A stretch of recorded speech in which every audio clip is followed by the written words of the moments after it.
We are going to call this workshop of the Martin County School Board to order.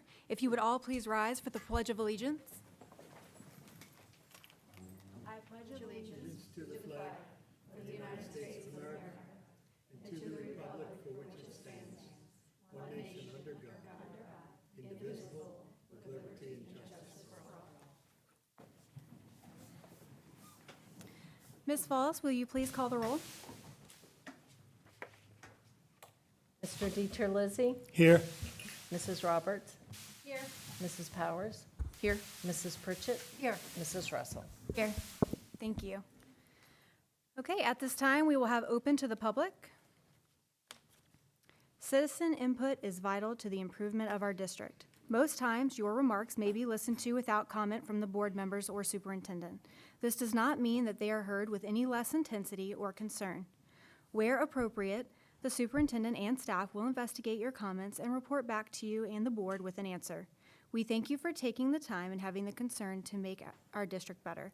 Your presentation to the board should not exceed 3 minutes. First, April Sherwood.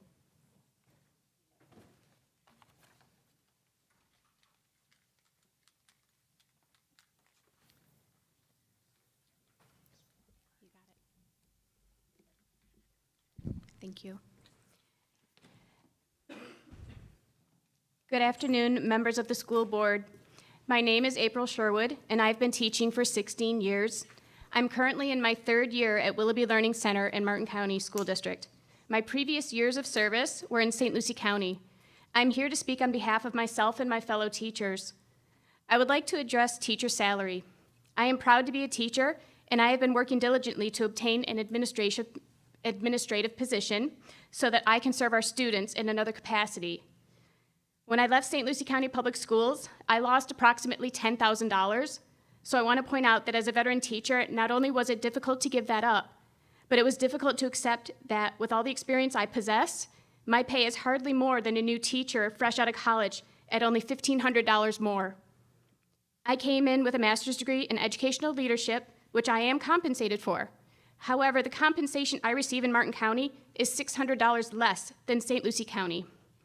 I love teaching, and I can't imagine myself in any other profession. However, I am subject to financial hardship due to a recent divorce and returning to a single-income household. I have been working a second job part-time since June of 2020 to make ends meet. My goal someday is to buy a house instead of continuing to pay rent for a place that will never truly be mine. Due to our meager pay in the housing market, I may never accomplish that goal. I also find that everyday purchases are getting more expensive, but my salary is not increasing to keep up with these increases. I possess a second master's degree, and I could easily find a position with that degree, making more money than I am now. And one summer, I actually found a position that paid more than I make as a teacher. But my heart is with education. So I left that position after 6 weeks and immediately returned to education. My question for you is, why do you work so hard to obtain new teachers by offering bonus pay, and you ignore the veteran teachers who return year after year because they truly love what they do?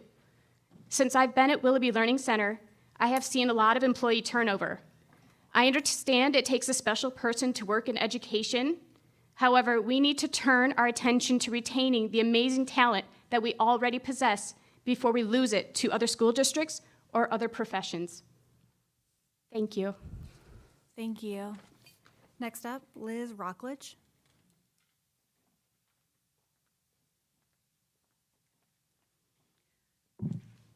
Good afternoon.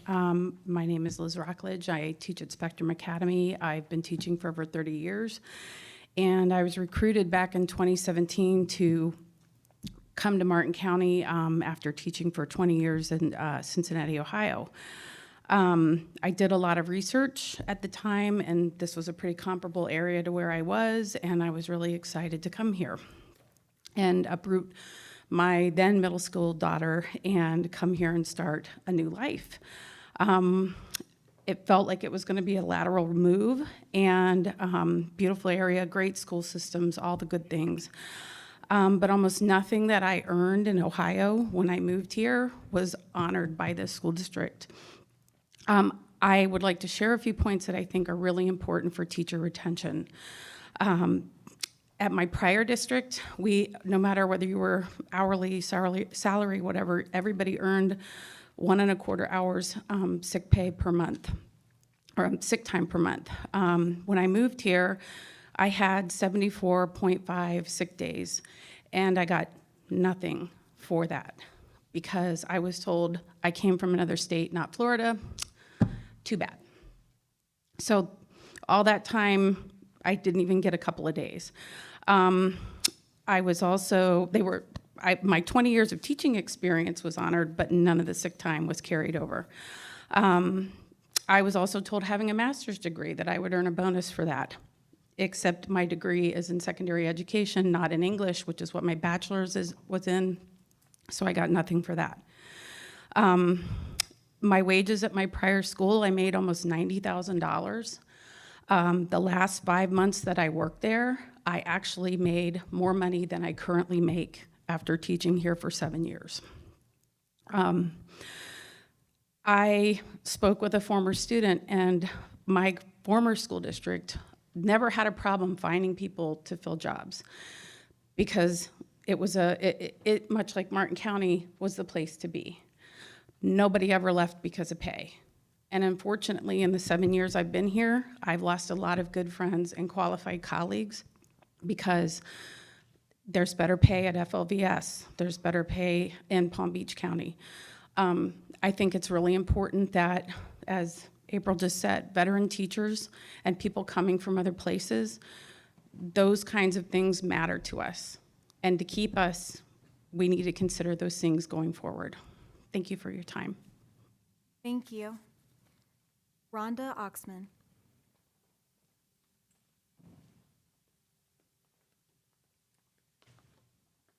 Good afternoon. My name is Rhonda Oxman, and I teach at Riverbend Academy. I am a second-year teacher leaving the business world after the huge call-out for new teachers after COVID. And while I love spending all of my time in the classroom and truly enjoy my children, I still required to work a second job to continue living here in Martin County. My rent is $1,950 a month. By the time I add my electric, my water bill, and my internet, it takes me 3 weeks of pay to just cover those. That does not include any money that I need to put into my own classroom to provide things for my students that they just naturally need. It's a frustrating thing coming from the business world to watch our school district be top-heavy. It's a frustrating thing to watch the argument over small amounts of money to go to the schools to cover in-school field trips or to feel like you have to fundraise for volunteer appreciation. There's just not enough funds. And it starts with the teachers. It starts with us. I get courted regularly from Palm Beach County because when I first became a teacher, I applied in both counties. I get messages from principals asking me for interviews and offering to help me terminate my contract mid-year. Those are realities that I can go south 20 more minutes from where I'm already driving and make $10,000 more and have a smaller area to work in versus a school district and a district office that doesn't feel supportive, that doesn't feel like part of my team. I'm very blessed at Riverbend, very blessed. We are a small school. Our administrative team is fantastic in support. But if it stops there, what's the incentive to stay? Thank you. Thank you. Amy Martin.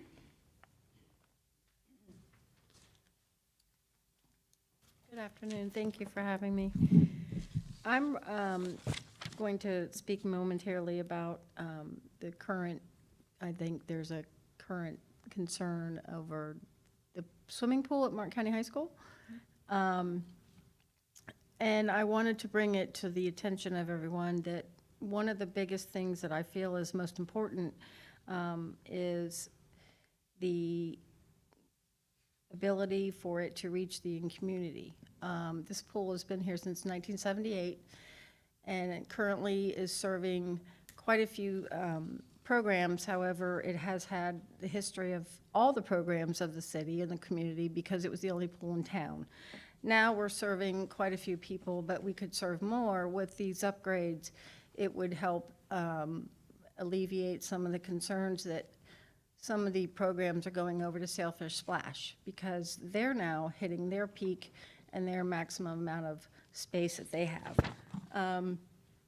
One of the best benefits of this facility is what I feel, the safety net that it gives some of these youngsters that are at the high school that may not have anywhere else to go after school. They have a pool to walk over to, be a part of a community, be a part of a sport, learn something very valuable, and have a feeling of being safe and the ability to learn a sport and be a part of a program. The biggest reason I think the biggest thing that needs to happen is the overall management of the program and the facilities need to be completely on point. There needs to be daily housekeeping of the locker rooms, deck, classrooms, and office. The water pool chemicals need to be checked daily, 3 times a day at minimum.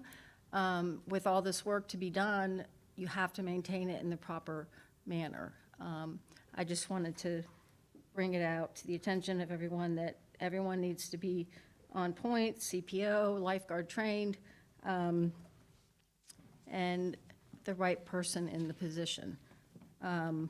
Again, I feel like this pool has been there almost 30, 40, 50 years, and I think we have much more to serve in the community. So I hope that you will consider the project that is ahead of you in order to keep the pool open. All right, thank you. Thank you.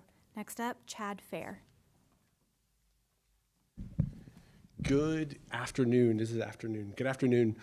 Thank you for the opportunity. This is not going to come as a surprise, but I'm here to speak in favor of the teachers and support for the teachers. I'm blessed to have 2 daughters at Citrus Grove Elementary with 2 amazing teachers. The work that they put in, the dedication that they put in, and the love that they show to the students at that school is off the charts fantastic. And then I go to the negotiating sessions, and it's like lobbing grenades. And we come to these things, and you say, wow, our teachers are great. Our teachers are fantastic. We have the best teachers. But then we treat them like that at the negotiating table. And there's a disconnect there that has reverberations throughout the school district through retention, through morale, and things like that. And I can only praise the teachers of my kids so much before it becomes a simple dollars and cents issue. I also hear stories of teachers being courted to go to other districts and make more money for not as much of a drive. And I know there's economics, and I've sat through the negotiating sessions and all of that stuff. The reality is we come to these meetings and we talk about character counting and we talk about this idea of teamwork. That needs to be shown to our teachers, and not just in a pep rally, not just in, all those other fluffy type things. The reality, it's expensive to live in Martin County. It just is. Affordable housing in Martin County used to be for, those people who are just kind of bagging groceries, or those people who, are doing those menial jobs. These are our teachers. Like the teachers that are educating our students and educating our students for success, but we don't pay them that way. One of the things that the pandemic kind of brought about was this really looking at what it means to be an essential employee and an essential worker. Oh, well, essential employees, it wasn't the CEOs, and no offense, Dr. May or Mr. Main, it's not the administrators. It was those first level, that first line of defense. The teachers, it was the nurses, it was that first line of defense. And yet when we take that to the school district level, are we really supporting our teachers and giving them not just the support that they need from a pat on the back, but allowing them to live in our community and engage in our community and love on our students each and every day?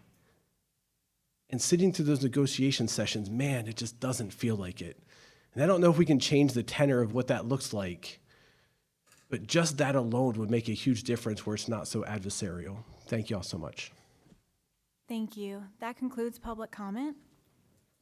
We will be moving on to the district presentation on insurance. Mr. Calderon, would you please present the update?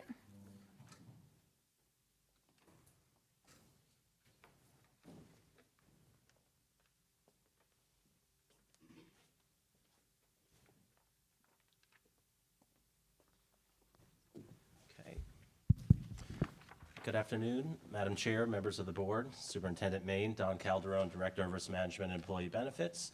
Alongside me is Dustin Keene, Senior Benefits Consultant with the Guerin Group.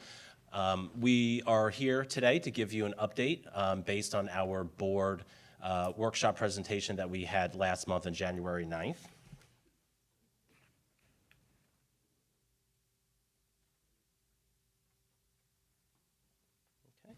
So just a reminder, we were here last month on January 9th, and we reviewed the initial offers for the medical, dental, and employee assistance program. Those are the 3 lines of coverage that are up for renewal on July 1st, 2024. The insurance committee met yesterday. We did not have a quorum due to various reasons. We had a small turnout for the insurance committee, but we did present the majority of the information to the insurance committee yesterday. And after Dustin goes over the updated plan design options, we'll give you the consensus of the insurance committee based on the conversation that was had yesterday. We have another insurance committee meeting scheduled for March 18th, followed by the next day on March 19th for the March board meeting, where we will present the final recommendation. The board will vote accordingly for the renewal insurance lines for July 1st. And then our open enrollment has been set for April 22nd through April 30th with a July 1st launch date for our lines of coverage. So just to kind of, as a reminder, our target loss ratio for medical claims in order to have a flat renewal is about a 75%.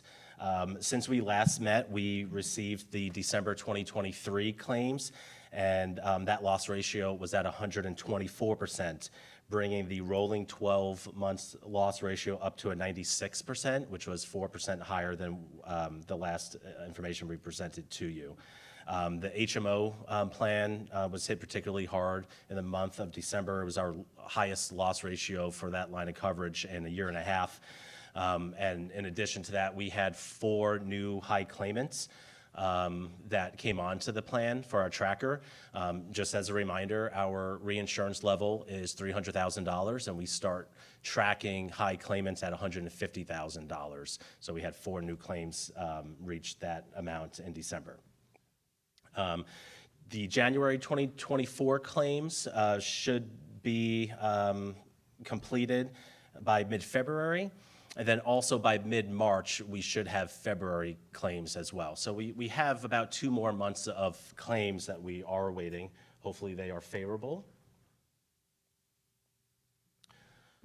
So again, just a reminder, the action items that the board had requested after the January 9th board workshop, we have listed here, and we are prepared to go over all of that with you today. So obviously, you directed staff and the Guerin Group to further negotiate with Florida Blue. You had requested some additional plan design alternatives, including deeper PPO plan design changes, trying to limit the impact to the HMO and high deductible health plans, looking at increasing the prescription deductible, and can the district move out of network prescription benefits. Also, there's some other questions that you had asked, and we have that information for you for informational purposes and for you to use for your decision-making over the next month or so. And those are going to appear as appendices to this presentation. So one of the questions you had asked was how many employees are enrolled under that grandfather employee plus family prior to 7/20/20 plan, and what are those subsidies? That's a motion the board makes separately each March. You had asked about budgeting, continuing to budget for the health savings account for those active employees that are enrolled in the high deductible health plan. And you also instructed the Guerin Group to go out and take a look at obtaining some other EAP vendor quotes. The initial quote for Cigna for renewal came back at about a 10% initial offer, which would lead to about a $4,000 a year insurance premium increase. So we have information on all that. Just real quickly, I just wanted to just kind of remind the board that when we renewed with Florida Blue last year, we did also have that Florida Blue ProShare agreement, which allows the district and the board to receive 100% of any surplus refunds that could come back to the school district for the board and to pass on to our employees if you so wish. So the way that works is, let's say we were having a good claim year with about a 70% loss ratio. We're just using round numbers right here. Our premium was about $20 million. So the first order that the money goes towards is the claims experience. So at 70% loss ratio, that equals about $14 million in claims. Florida Blue pays those claims at about $14 million. And then 4.94% built into that contract, it goes to pooling fees. So pooling fees, like I said earlier, are your reinsurance costs at $300,000. That is about $988,000. And then it pays towards administrative fees, the fees that Florida Blue charges to administer the plan. That would be about $2.3 million in this scenario.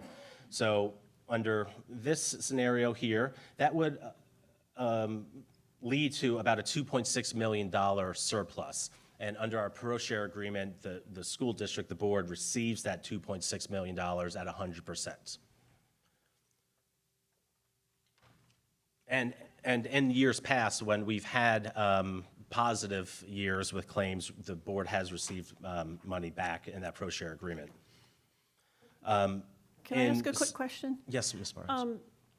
So you mentioned 75% as our loss ratio. How many years have we ever had a 75% loss ratio?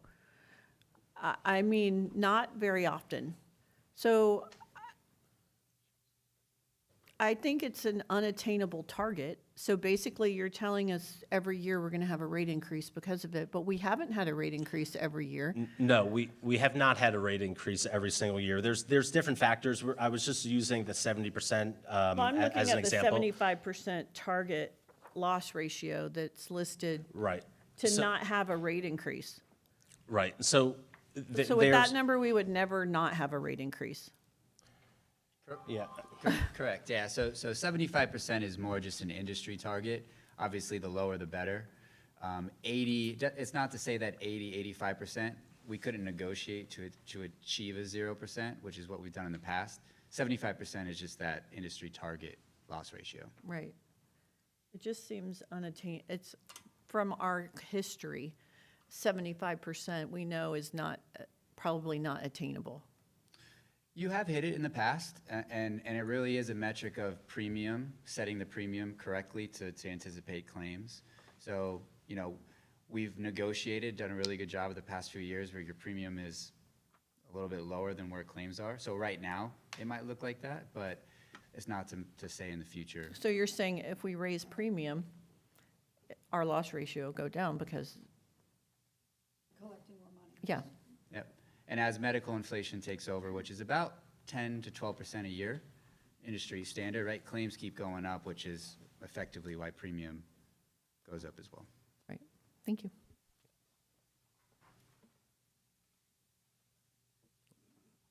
So if you're asking for a more realistic example, this is it. At a 96% loss ratio, you know, that $19.2 million goes towards paying the claims. You got the pooling fee of $988,000. So you're at a deficit of about $188,000 before Florida Blue would pay themselves the administrative fee. So in this scenario, obviously, there's no surplus. But just to go back to answer your question, Mrs. Powers, yes, in years, we haven't hit that 75%. We've come in at maybe an 88 or an 87, 90, and maybe tinkered a little bit with the plans, but the board has received money back from Florida Blue in previous ProShare agreements. So I'm just throwing that out there. Okay, so I'm going to hand it off to Dustin. We have 4 additional plan design options that are labeled 6 through 9. Options 1 through 5 are the same 5 that we reviewed with you all last month. So I'm going to let Dustin take over and explain options 6 through 9. Then I thought it'd be a good segue into what the conversation was at the insurance committee and where they're kind of thinking right now as of February. All right, thank you. So if we go into the options, kind of take a step back. So with the updated claims experience, we were hoping, claims were to become more favorable and go down. December was a very, very high month, and it actually brought up your rolling 12 months of claims loss ratio up 4%, as Don mentioned. So with that, the renewal calculation's calling for about a 25% increase. But luckily, last year during the RFP, as you remember, Florida Blue reduced your premium 6% last year, but they also guaranteed a rate cap this year of 10.9%. So the good news is we are capped at that 10.9%. Bad news is we weren't able to drop that offer from their initial offer. So with options 1 through 5, which we brought at the January board workshop, they are the same options, plan designs, and rates that we showed at the previous meeting. So I'm going to concentrate more on the new options per the board's comments. Option 1, again, is no plan changes at the 10.9% increase. Option 2 includes plan design changes to the HMO and the PPO at a 9.3% increase. Option 3 leaves the HMO where it's at and changes the plan on the PPO high deductible at an 8.9% increase. Option 4 keeps minor changes to the HMO and larger changes to the PPO, bringing the increase down to 8.4%. And then option 5 introduces some plan changes to the HMO, PPO, high deductible, which brings the premium down to a 6.9% increase. So with the new options, we'll start at option 6. We are looking at no change to the HMO as well as the high deductible. And this is some of the feedback that we received from you all, as well as the insurance committee meeting. Since a majority of your enrollment sits in that HMO, we got a lot of feedback to the less changes possible is preferred. So you'll see the PPO only has changes here in red. It increases the deductible to $4,500 single, $13,000 family, and then on the out-of-pocket maximum, it increases that from $6,500 to $7,500, and $13,000 family to $15,000. In addition, you'll see some prescription changes. You'll see the RX deductible goes from $300 to $500, and then you also see some copays go up in red from 10 to 15, and then the corresponding tiers. This brings the premium down to 9.1%. Again, just changing the PPO. If we go down to option number 7, this looks at kind of the same concept, not changing HMO or high deductible, but increases the plan design change even more on that PPO plan. And kind of reiterate on the claim side, your PPO claims have been the highest loss ratio over the past several years. So that's where your highest claims are sitting in respect to premium. So the concept of changing the plan design there, it spreads the increase or the decrease over the other two plans. So this increases the PPO a little bit more, and this drops the premium down to 8.3%. Option 8, this looks at introducing slight changes to the HMO, slight increase to the deductible of $250 increase for the HMO, and on the out-of-pocket max, increases the out-of-pocket $250, and then changes the specialty copay to $70 as well as the urgent care copay. We kept the same PPO changes that we just went over in the last option for the PPO, and this drops your increase down to 7.7%. And then lastly, this option, option number 9, which is similar to option 5, it looks at changes to all plans, just as, again, a kind of a metric, a range of where your premium can come in at. Changing all plans, HMO, PPO, high deductible, this gets your premium down to 5.9%. And then at the bottom in the blue, just to reiterate, this is what the per paycheck cost would be to your employees. assuming the $6,500 board contribution.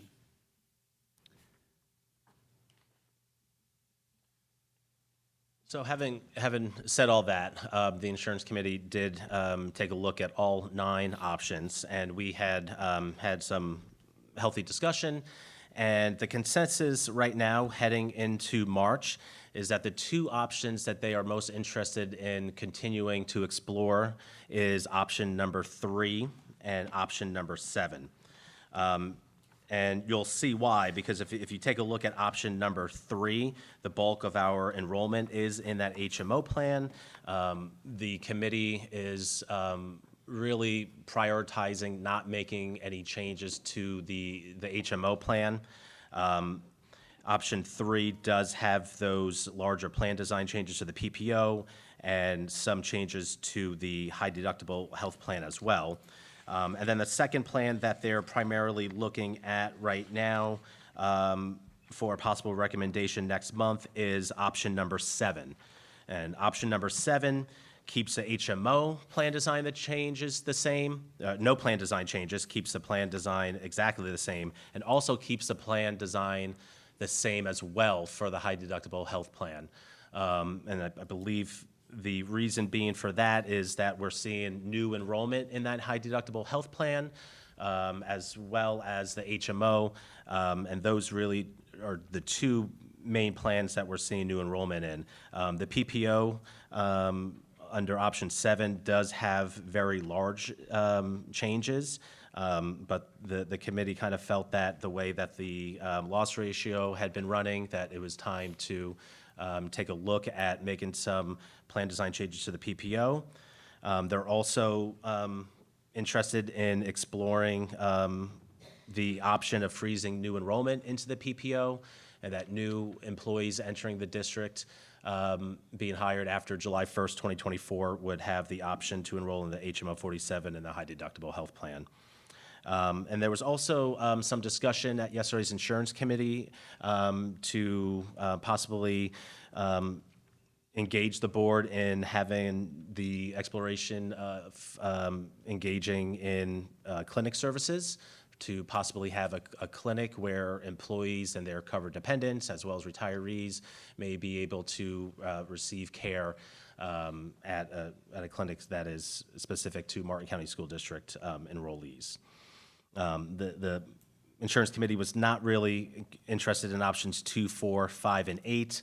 And that's kind of where the discussion was based on the plan designs. So open for conversation based on what we've just presented for the medical plan designs. Ms. Powers? I just wondered, how does what we're offering cost-wise and benefit-wise stack up against St. Lucie and Palm Beach? Do we know how those compare? Yeah, and at the last meeting, we actually provided a benchmark of Indian River, St. Lucie, Palm Beach. I don't have that in front of me now, but I can say high level, your plan designs and the cost that employees pay are at the top percentile, meaning most competitive out of the entities that we benchmarked. I'm looking more at like out-of-pocket expenses. I know, isn't St. Lucie only has the high deductible health plan, correct? So as far as out-of-pocket expenses for the employee, is ours higher? Is it lower? Is it? Much lower. Okay. Yeah, we actually have that as an appendix from January 9th board workshop, so we can pull that up here. Additionally, I think kind of what we kind of figured for moving forward and for the March Insurance Committee meeting, but then also during our open enrollment, is comparing our competitors, what they offer in terms of the plan design, out of pocket for your top 4 or 5 costs, comparing that as well for educational purposes, but then also for the renewal recommendation as well. And so can you give us the rationale for why? So wanting to explore option 3 and 7,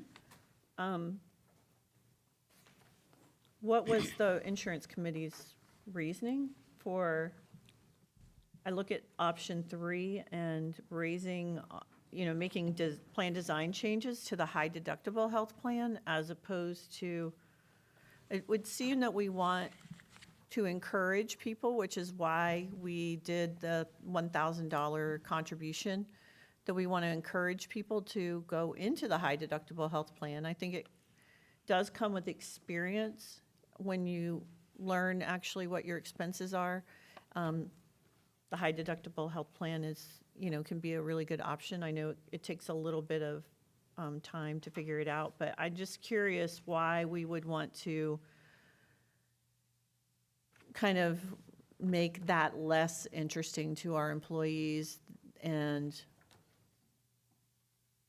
Yeah, I can't really speak on behalf of why they picked option 3 over 7. I mean, I could tell you that 3 and 7 are the two that they're honing in on. I think we were really happy to receive the option 7 from the carrier because option 7 does keep the HMO plan design the change. No design changes to the HMO 47, and then also no plan design changes to the high deductible as well. So I can't really. They're focusing primarily on not having the employee and their covered dependents spend more once they get to the doctor under the HMO. But yeah, option 7 does keep the plan design for the high deductible the same. Can't really answer that question. We didn't have, due to the professional development day, some people taking time off, we didn't have a full quorum. We had representative from all of the unions and non-bargaining, but we're hopeful that all of our insurance committee members will be there at the March 18th insurance committee meeting, so we can have a little bit more of a healthier discussion. But 3 and 7 was what they were honing in on. I'm interested in pursuing 7, and I'm also interested in the capping enrollment in the PPO, the 117 plan. Those are my comments so far. Anyone else? Ms. Roberts? So can you get us a number 10? And can number 10 be number 7, which is the deep cuts to the PPO? And then the plan changes for the high deductible that you see in 3?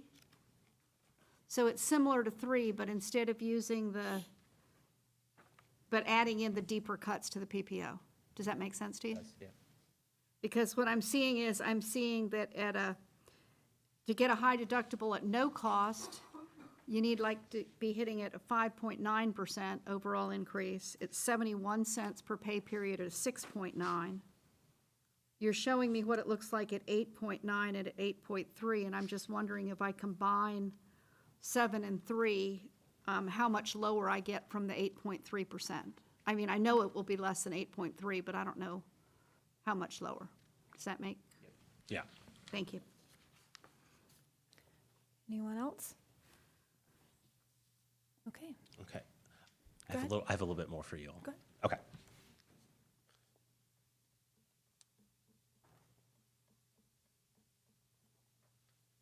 So, Ms. Roberts, do you want them to bring back an option 10?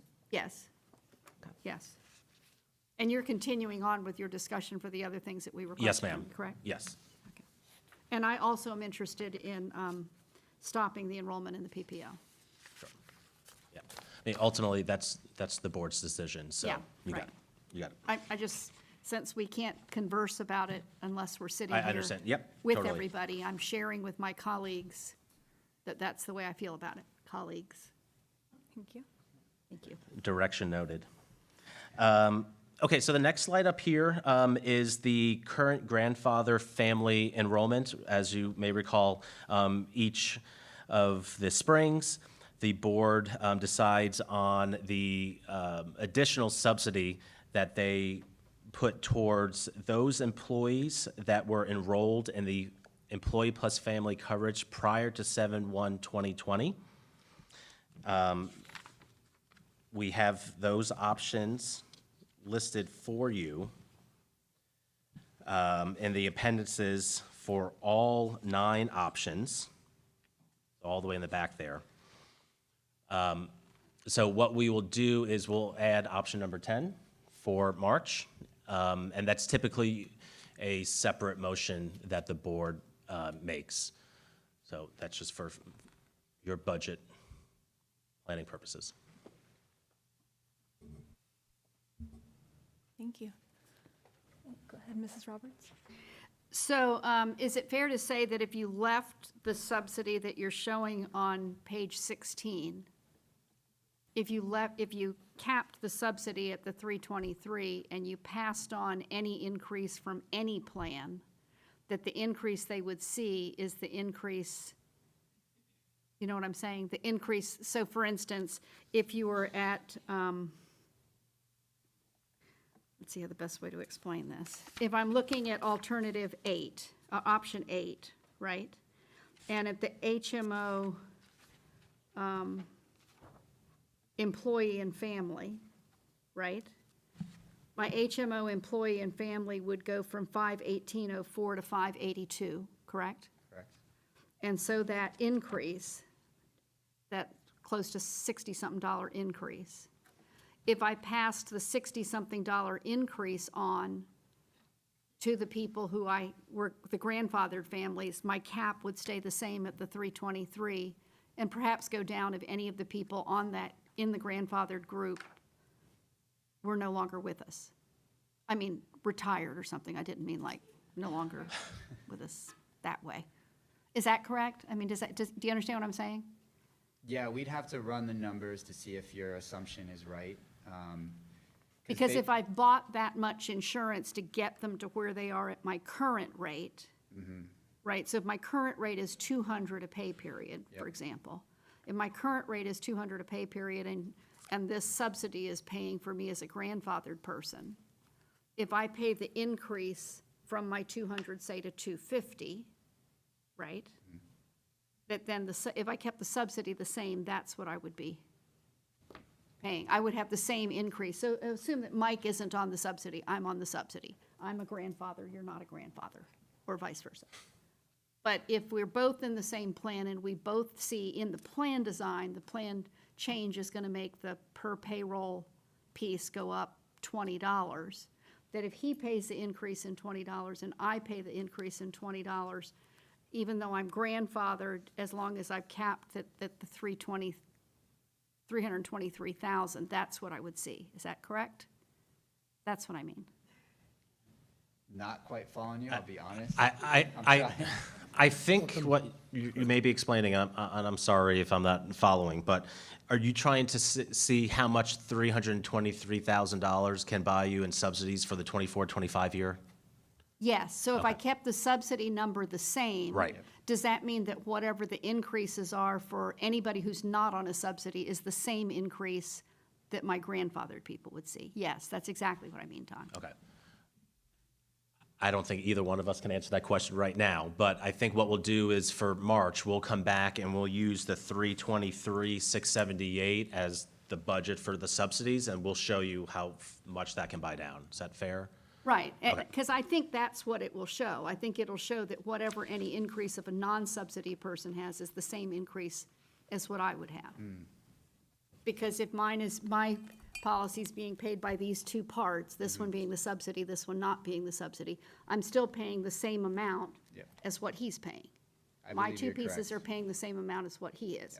So now if I add this piece as my increase, he adds this piece as his increase. And we both just have the same increase, as long as my subsidy stayed the I same. believe your assumption's correct, yeah. I'm following you now. Okay, thank you. We'll verify that after this. The markers helped. Yeah, yeah, thanks. Okay, so slide number 17, I believe it's going to be the same slide that we showed last year, but typically with the subsidy decision, the board makes as well for the contribution towards the health savings account under the high deductible health plan. So again, you have several options starting from $250 all the way up to $1,000. The $1,000 is what we've had the last 2 years. And it would be our recommendation from staff to just fund that $1,000 on day one when the employee is enrolled in that plan, and that way they've got the $1,000 to start with. And then lastly, on page 18, you had directed staff and the Garing Group to go out and receive some additional quotes for the EAP.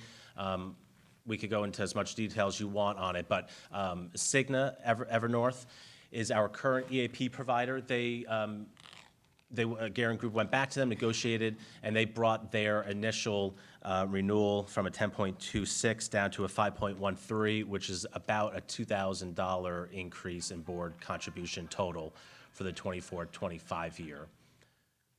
And then there's other quotes that they received. Guerin worked with Aetna, Curalink, ESI, and Headspace. So Headspace also offers a separate EAP package. This is completely different than the mental health care program that was launched on February 12th, yesterday. And that was a separate increase on that. So we were happy with Cigna coming down half. We're able to discuss anything on the EAP that you would wish. Anyone have any questions? No. Okay. You have anything further?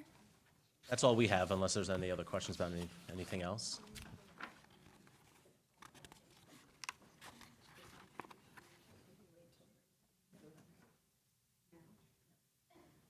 Okay, sorry.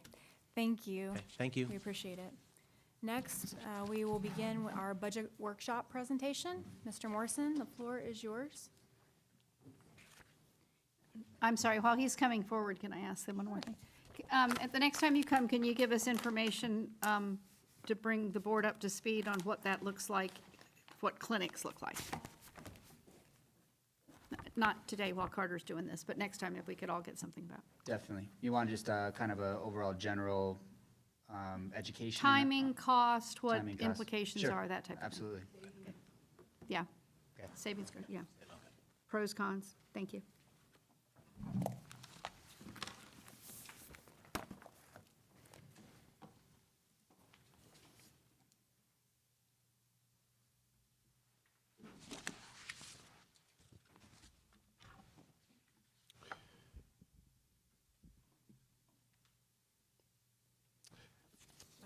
Good afternoon, Madam Chair, Superintendent, members of the board, community.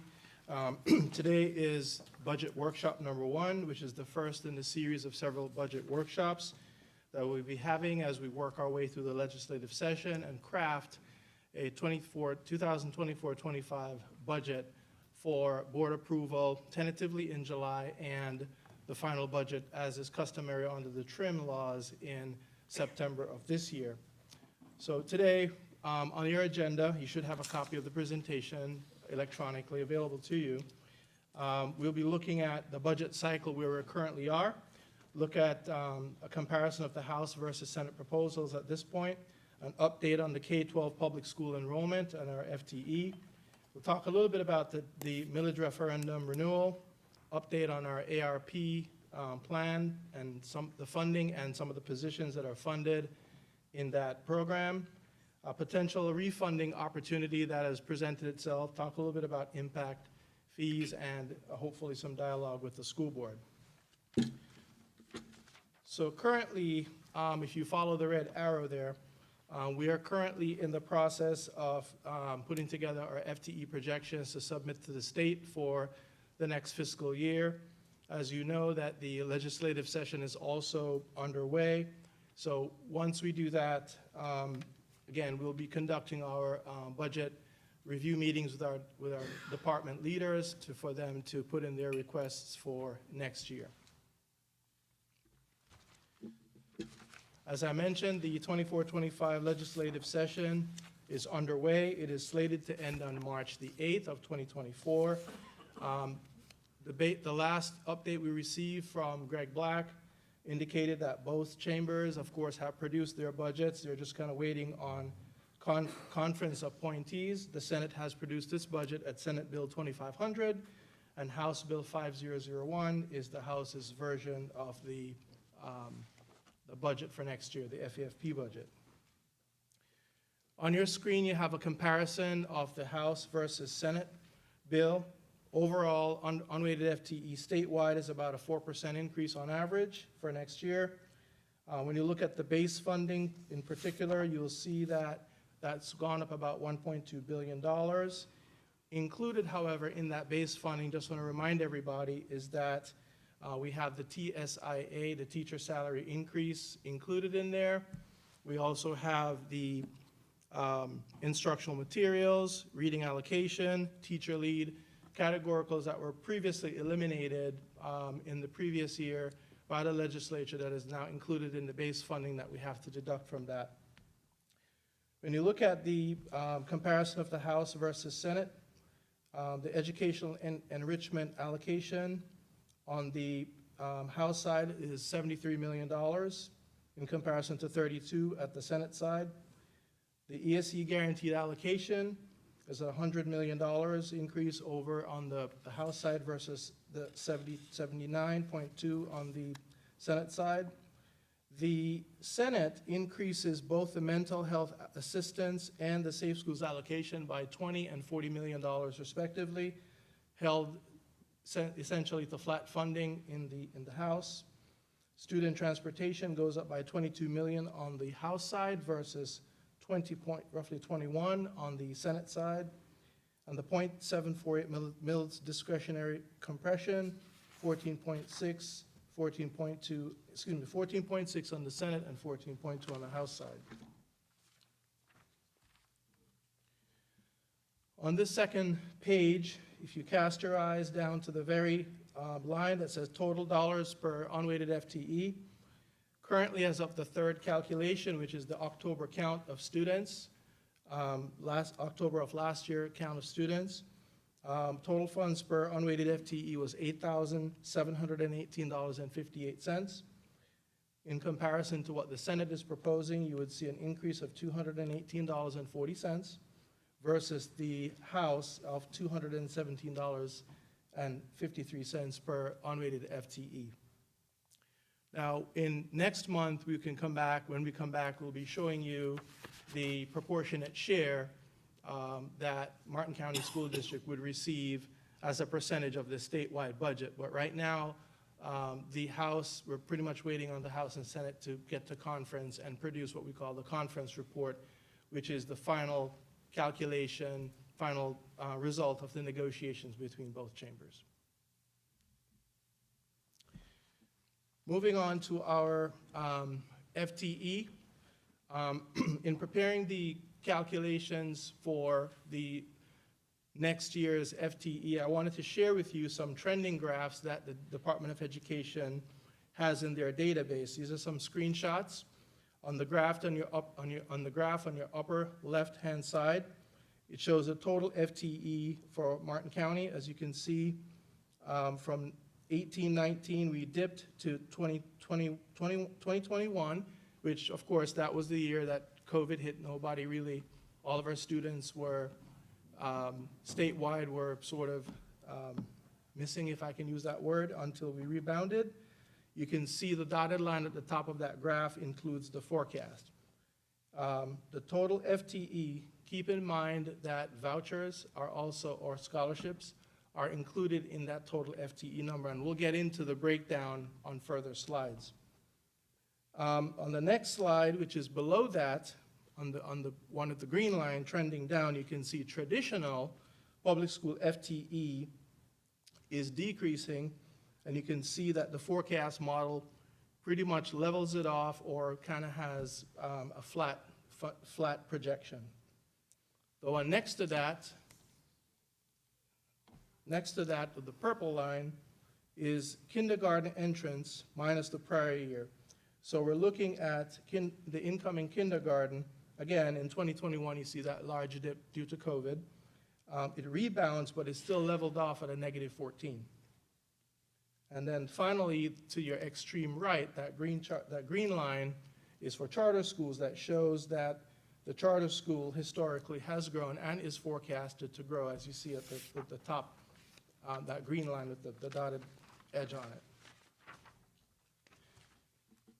So when you look at a summary of the sector growth, and what I mean by sector is traditional, charter schools, and scholarships, at the very top you can see the green line, which is your charter schools at 1484.60. You can see your explosion, if you will, on the orange line of your scholarships, and then a flattening of your traditional public schools at the 16,146. From a charting perspective, this is what it looks like. So we've been tracking this through the different surveys in February and October of each year. We count our students twice. And year over year, from February of 2023 in the traditional public school, we went from 16,502 to 16,146, which is 355.73 FTE, or about a 2% decline. Overall, when you look at, if one were to just look at the numbers and say, well, in February of 2021, you had 18,057 FTE, and you have 19,005.79 in October of 23, you'd have thought that we've grown. But when you stratify it into traditional, charters, and scholarships, you can see the explosive growth of the scholarships. Charter schools actually lost a little bit of FTE this year at 11, but the major impact was at the traditional public schools. Breaking it down further into elementary, middle, high, and special centers, you can see that year over year, when you look at elementary, in February of 2023, we were at 6862 at elementary. In October, our count was 6867, essentially flat at 5.13 overall, with your largest increase occurred at Warfield. As you know, we moved the 5th grade from Indiantown back to Warfield. Keep that 75.18 number in your mind, because when we get to middle school, I'd like to show you what's happening there. Your largest loss was at Pinewood Elementary School. When you look at middle school, look at Indiantown Middle, which lost 155.35 FTE. So Indiantown's loss was not Warfield's gain.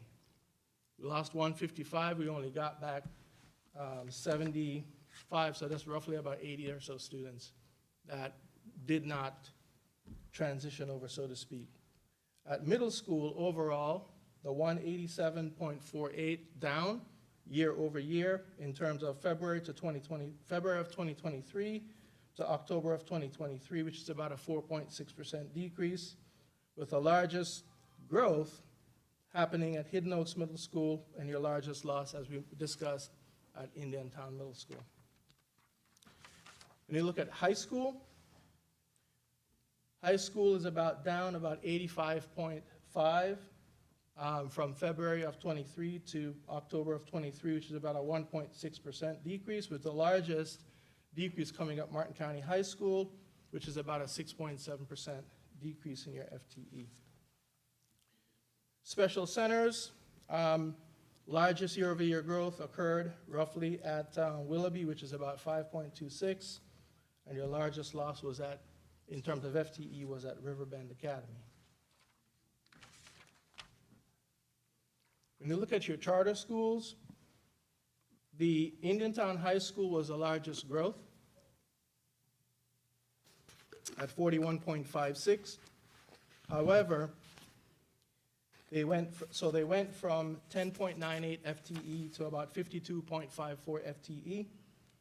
And when you look at the Hope Academy for Autism, it's now closed and is now combined with the Hope Center for Autism. So the net year-over-year growth is about 6.5. We net the negative and the positive together.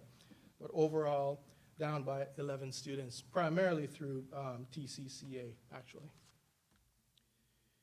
When you look at scholarships from a graphical perspective, the top orange line was the old McKay Gardner scholarships that were eliminated in favor of the FES, or scholarships, and you can see the significant growth on the green line going up to almost over $10 million in terms of funding for scholarships.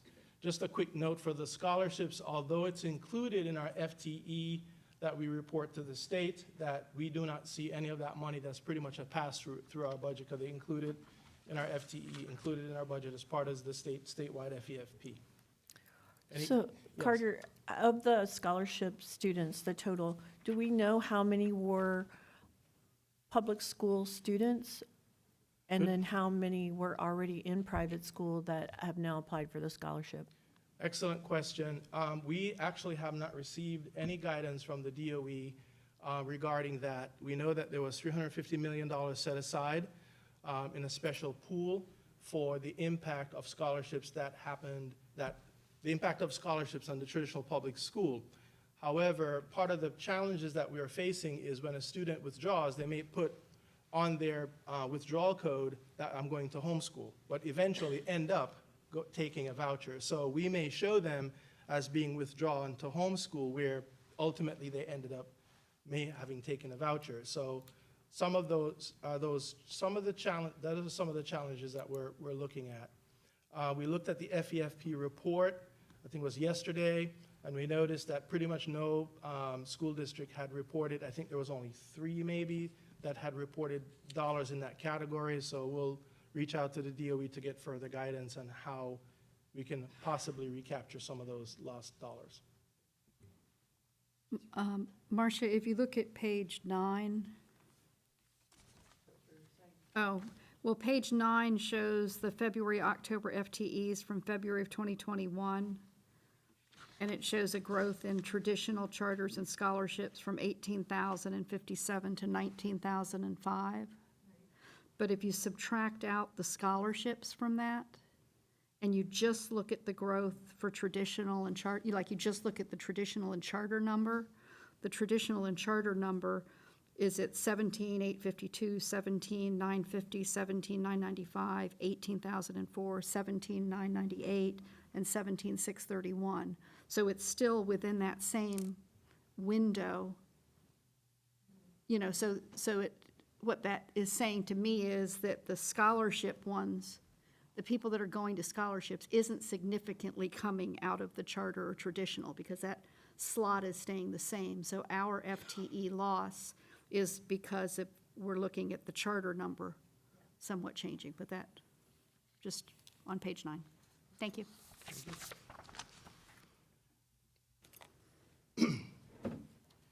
Switching gears for a moment, we're going to discuss and provide an update on the millage referendum.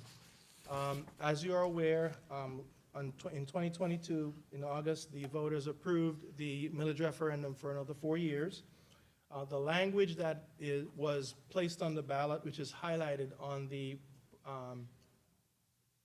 slide, says that we can levy up to $1.5 million ad valorem tax increase for operating expenses as authorized in 1011-71 subsection 9 Florida statutes. One of the reasons that we are having this before you this afternoon is a desire to bring this to the voters in order to make sure that we can collect these funds in 2026 and not skip a year in our collection cycle. As you are aware, the legislature changed the statute where we can only put a referendum on a general election. So, of course, we have a general election this year, and it's literally every 4 years. So now we're looking at 2024 with an approval for another 4 years. Consequent to that, on slide 17, we've put together a pro forma estimate of cost. We're using the tax roll that is embedded in the governor's calculation for the FEFP and also the Senate and the House, looking at the tax roll number, which does show about a $1.4 billion increase. So looking at the tax roll increasing, looking at our cost, and exactly what we think at this point that we will need to cover those costs, we are proposing that the millage, as authorized, instead of doing a hard 0.5, that we drop that millage by 1/10 to about 0.4. However, we would like the opportunity to come back next month to give you a much more solid number, because at that point, we will have better numbers regarding the FRS, in particular, and some impacts of staffing changes.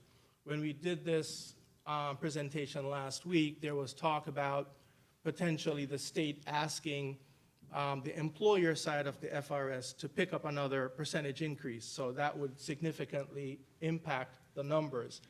My understanding is that might still not be in play, so we need just some more time to solidify the numbers coming forward for this.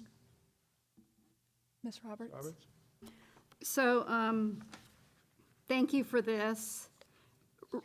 And I think that from the information that you're telling us, that as we get further in the budget process, that page 17 is the important page to see if we're going to land at a number for this upcoming tax roll that will be less than the 0.5.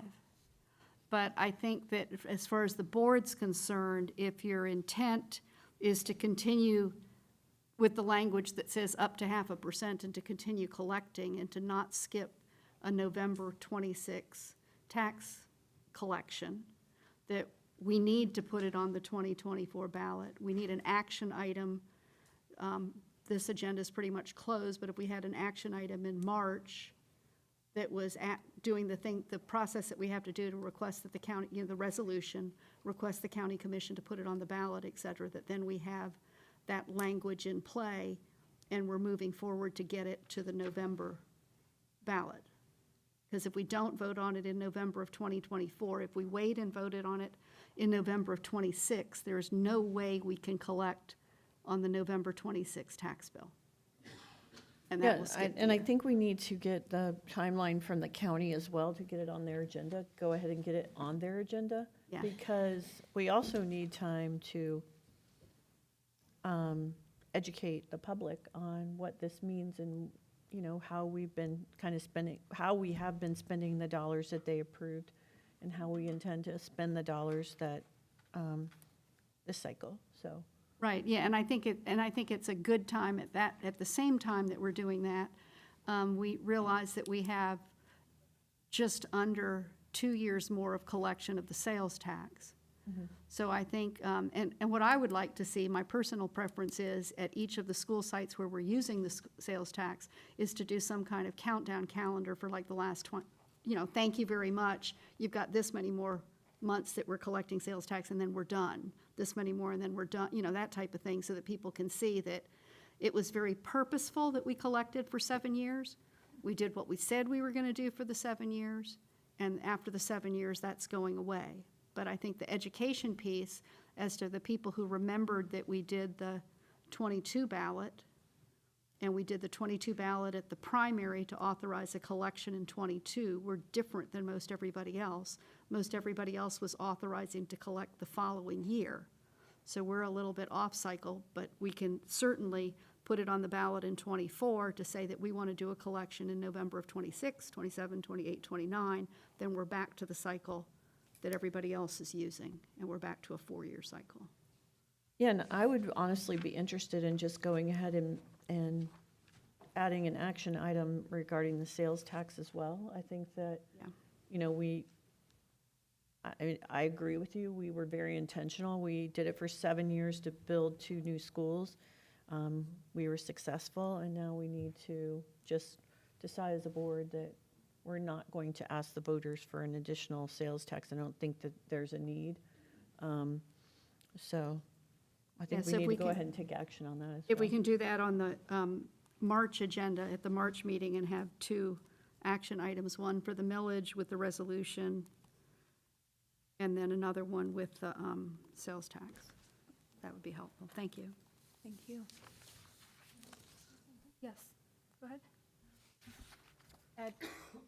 At the Board of County Commission meeting on the 20th, they're going to discuss a tax, Martin Forever, which is another tax that would be on the ballot in the November election. So I think we need to do really hard work to make sure that the public understands what we're doing with that money, as opposed to, I don't want them to get confused, and I think it will be confusing.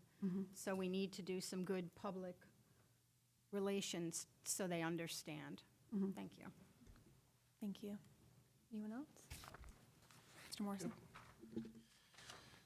Moving on to our next topic, we wanted to provide an update on the American Rescue Plan funding. Currently, the remaining budget is $15.5 million, and you can see on the items there, on the list, excuse me, that we have various funding streams, and some of these funding streams are restricted for specific purposes, such as your after-school tutoring, instructional materials, supplemental programming, homeless, children and youth, etc. So I highlighted for you on line number 3, which is the ARP ESSER 3, which I should have asked the board to just make a quick correction to that, because ESSER 3 is the ARP formula grant to LEAs. Current budget is $10,096,684, and available is $5,284,932.94. Now, some of those dollars are dedicated to certain initiatives, but outside of that, we may have some flexibility within those funds to do some other things. We also feel that the item number 2, that we could pick up some additional funding there to do some flex items outside of the grant with of course, the appropriate amendments to the Department of Education. On slide 20. Can I just ask I'm one sorry? quick question about that? So I know Yes. the federal deadline is September 30th to expend all our dollars. Yes. Do we have an internal deadline to do that? Because I know like for a lot of agencies, it's June 30th because that's when Yes. the fiscal year ends. So I just want to be clear that as we make plans, kind of what's our timeline for planning and when does that money have to actually leave the school district? Yes, ma'am. So on the next slide, I actually put a sample Oh. of the award letter that shows the last date for incurring expenditures and issuing purchase orders is September 30. So as of September 30, those funds expire. If you look at the project period in box number 6, you will see the budget period is from November 16, 2021 to September 30, 2024. Under the federal regulations, that's known as the period of availability. September 30, those funds die. And then all of any purchase orders that have been issued up until that point, we have until November 20th to liquidate them and send in our reports to the DOE. So we're looking at September 30 according to the award document. It's beside the red arrow. Okay. Included, provided for you a list of positions that are funded by the ARP funds. There are a few things that I wanted to point out to the board, that there are a couple positions that, for example, the multimedia journalist, that is a part of your strategic plan. The 2 nurses are a part of the health plan that we do get reimbursed for based on changes that the board made to the nursing plan. And the junior network engineer, we know that can be absorbed into capital.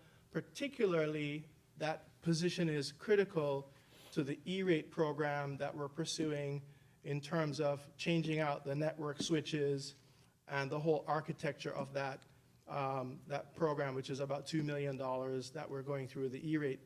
So ultimately, we feel that salary can be absorbed. We know that the superintendent will be back with some recommendations for the remainder of those positions when we come back next month in March. On the next slide, just a heads up, next month we would like to bring forward an update to your investment policy. The policy was adopted in June of 2012. Instruments have kind of changed over time.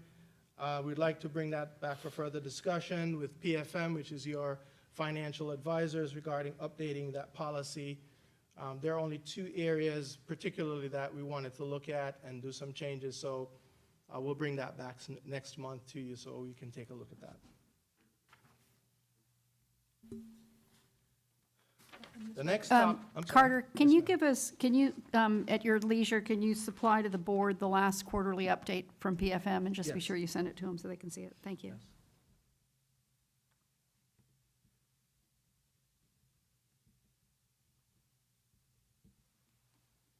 Okay. The next item is a potential to save some money. This one is the Series 2014 ACOP that was issued to refund the original Anderson Middle School COP of about $40.79 million. It was refunded, and the original par amount it was about $29 million. Currently, we have about 17.1 million outstanding with a final maturity date of 2031. A provision in the bond indenture allows us to call in within the 10-year period certain bonds and refinance them, and we're approaching that 10-year period. The certificates maturing on or after July 1, 2025 are subject to prepayment at par. So the callable amount out of that 17 million is about $15.29 million. Now, when you stratify the bonds, there are certain strips that we can pull out and refinance, which come up to about $11 million. And based on current interest rates, we believe that there's an opportunity, once we refinance those bonds, to save about $500,000. Our discussion today at the work, just to kind of give you a little bit of a timeline, of course, we brought it to your attention today at today's workshop.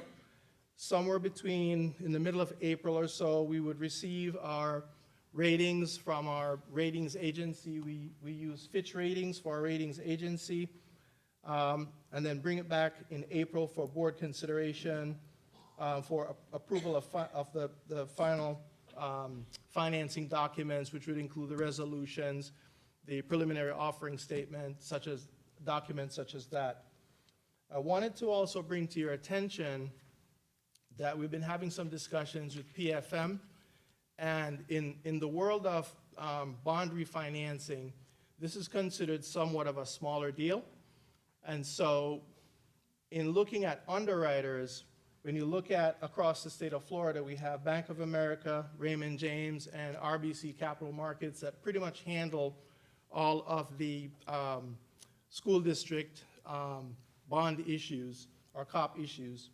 And typically, you will pay like a $2 to $3 per bond under that sort of a structure for a larger deal. Some of the houses have indicated that they will probably lose money on this deal because of its size. What we're recommending, instead of writing a full-blown RFP, that we would just contact these three firms, get a price from them. It's called a takedown, which is just a flat fee in order to do that. Some of these underwriters are interested in maintaining, as particular Bank of America is interested in maintaining our relationship, regardless of the fact that they may lose a little money on the deal. So I wanted to bring that to your attention, that we'll be asking for those quotes, and again, full disclosure to the board once we get those prices and come back to you regarding that. Mrs. Roberts? So you have, out of the 15 million, you have about 4 million that the rates are still too low on, correct? Yes, they're And what- about 3%, give or take. When you look at the coupon strips, they're about 3%. The ones And we're what going years, after- what years are those? Do you have the years for those? I believe the ones we're looking at refinancing are 2027, 2030, and 2031. Those are all above 5%. Okay, thank you. Any other questions? Then in late April, finishing up the timeline, we'd go to a public offering, and then hopefully by early May, we'd close the deal, and then we'll be able to have those bonds refinanced and have the savings in-house. Next item, we just wanted to also give the board an update on impact fees. We copied the entire Martin County ordinance, section 6.50, regarding the refund of fees paid. The yellow highlighted section in 6.50 at the bottom of the slide essentially gives the life of the impact fees 6 years from the date the school impact fee was paid, and the fee payer needs to apply within 180 days of that date in order for them to get a refund. We also showed you, put there a copy of the rates for the impact fees that are, was adopted in 2008 by the county. On this next slide, I wanted to show you the amount of impact fees collected by year, because now we have to track them by year, and we also have to track them by zone. So what I wanted to do was to show you that anything that is in yellow, we believe is at risk, but the good news is that if you look at it, for example, in the north, which is the North CSA, if you look at the legend on the bottom left, you will see the North CSA comprises of Felix Williams, Jensen Beach Elementary, no middle school there, and high school is Jensen Beach High School. We have collected $6.7 million since 1920. However, we have budgeted over $3 million primarily for that new building addition at Jensen Beach High School. You may recall in your 5-year plan that we did something with a CTE building there. So because we have not budgeted at $3.7 million, we're looking at 2029, 2030, and 2031 potentially to be at risk, but we do have some shelf life to those dollars. When you look at Palm City, that $1.2 million we've collected since 1920. All of it is shaded. Currently, in the Palm City, we don't have anything budgeted at this point. As you know, we've just rebuilt Jensen and Palm City Elementary. We're still looking at how best, matter of fact, Mr. Sechrest and I are always going over this, that whatever projects we're adding, to try to see if there's any way we can use these impact fees.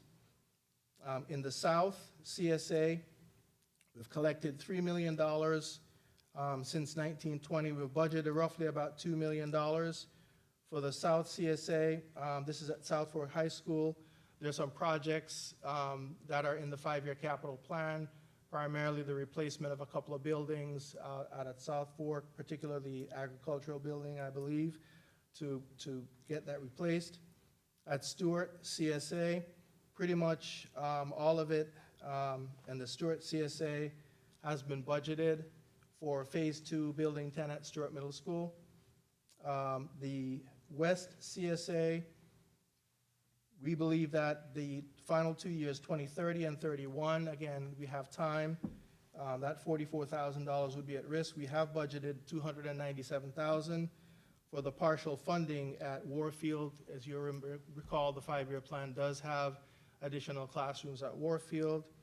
And the Mid-County CSA, we don't currently have anything planned, because when you look at the legend, when you look at Mid-County, there are no schools in that Mid-County zone, which I think that somehow needs to be addressed. Can you get us a map next time so we can see exactly where Mid-County is, so we can determine whether there's, because we have 1.7 there. Yeah. I'm curious, Carter, on the Mid-County, because we're collecting the dollars in Mid-County, but it feeds into other areas like West, so Mid-County, like Martin County High School. And can you use the dollars collected in Mid-County for the schools that the students are attending in that zone? So if the kids in Mid-County go to Martin County High School, Stewart Middle, I don't know what the map looks like, but can you then take those dollars and support, because it's really to build seats. Let me check into that for you. In the statute, there's a standard called the rational nexus test, which means the fees are paid to accommodate the growth. And because it's divided by zone, I'm not sure, because the rational nexus test attempts to draw a straight line from the increase in students to where the impact is being felt. So if you would allow me to research that and bring that back to you. And is it, I mean, what was the reasoning to put these 6 zones with no schools located in mid-county? Is it a requirement? Is it just as simple as us redrawing the map? To address it? Unfortunately, this was done before my time, but what I can tell you was, prior to 2019, I believe it was, you could use impact fees anywhere in the district. If you collected down south, you could use them up north, you could use them wherever. It was a district-wide ordinance. The legislature changed the statute that limited the amount of impact fees and put some guardrails in there about how much you can collect for impact fees. Well, I shouldn't say that. There are restrictions on impact fees in general, but one of the restrictions was to now divide it by zone. I think the idea was if you're collecting in the south, you should be spending in the south. Which it makes sense. Yeah. That if you're paying for capacity as a developer, that it would go to the area that you are building Yeah, in. that does I mean, it makes sense. But I know in implementation, and I just wonder what the process is for us to change this so that mid-county is either, we're gonna put it, either redraw the map totally and have six zones, or we need to condense it to 5 zones and so that the schools are in those zones. I will work with the facilities department to take a look at that.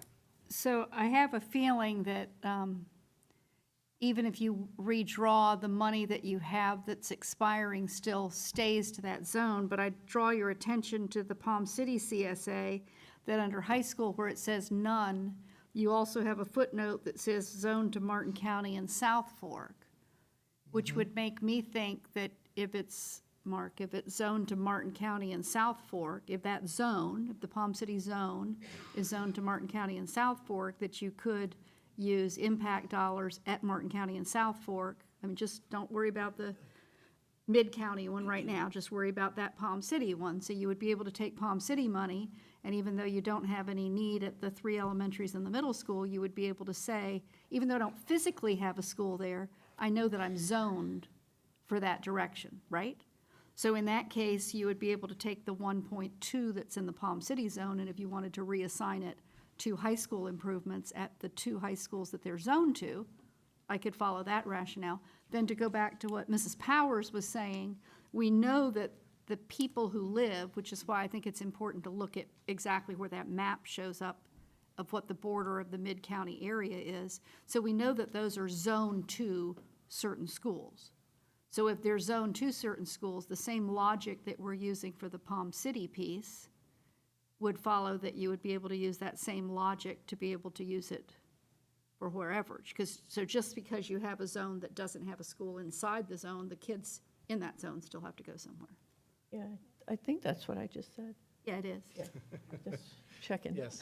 It is, but I mean, I think that but I would start with the Palm City one, because the Palm City one has the clear language already on there for the thing. Okay, thank you. At this point, Madam Chair, this concludes the budget workshop number 1. We have some deliverables that we'll be bringing back next month as we discuss, so I thank you very much for your time. Are there any further questions from the board? Great. Thank you, Mr. Morrison. Okay, moving along. We are going to be moving on to our controlled open enrollment presentation. Dr. Miller, would you please share any updated information you may have?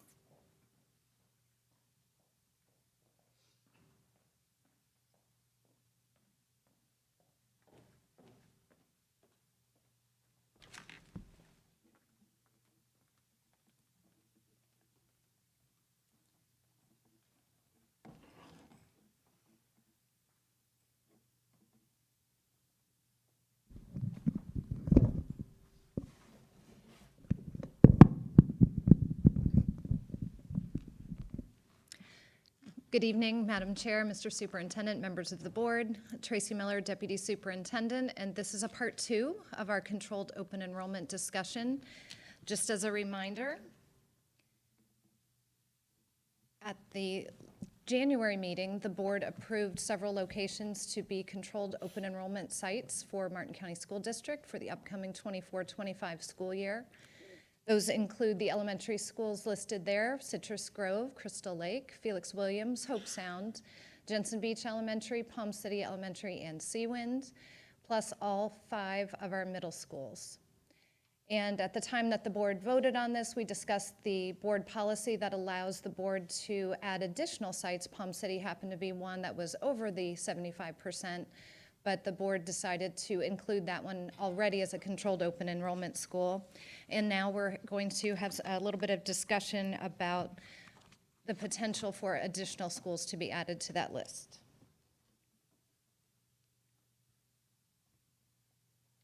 This is the data for the current schools that were mentioned. And then these are the schools that had not already been determined to be controlled open enrollment locations for the next school year.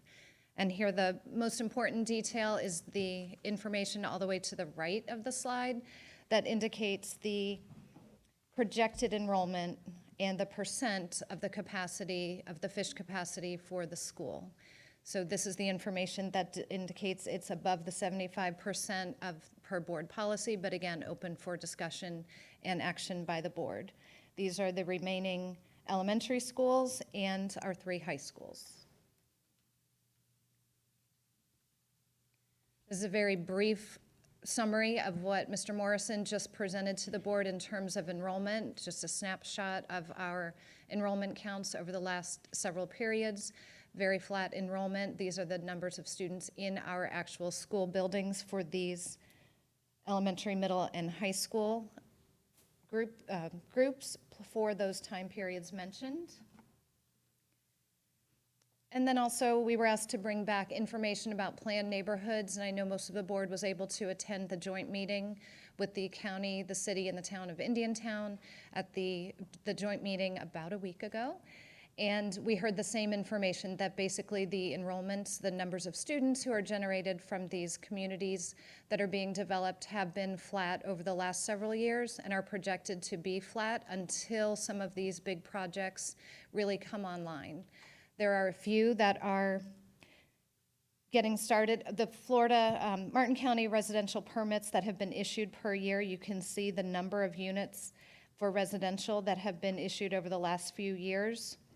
And then there's a formula, the student generation calculator. In other words, how many students are projected to be produced by those developments. So how many additional students might move into the neighborhoods based upon the residential permits that are issued within Martin County. There are 3 of note, 3 neighborhoods of note coming online: Story, Newfield, and Terralago. And the information provided by the county indicates the number of students who are proposed within the near future. And as those developments really increase and the houses start to be built, we'll get a better picture of how many students will actually be coming into our school district. And then important to note that the information provided by the city is that they have not had new residential units coming on board.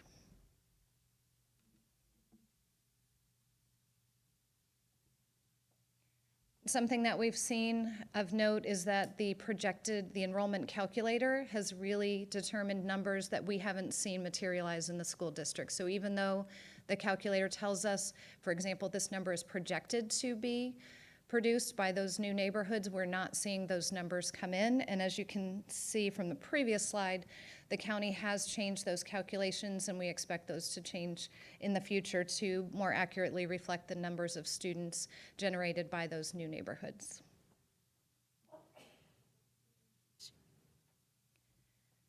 And so again, just Dr. Miller, just really quickly, so we're gonna change the calculator? Is that what you're saying? Like how? Because I know we had predicted like all the apartments that were going in, and it just did not materialize. Like one student from a major apartment complex had generated 1 student. So how are we going to modify the calculator, and how will we apply that? So that's something that we're going to be tracking as we move forward. And let me just share.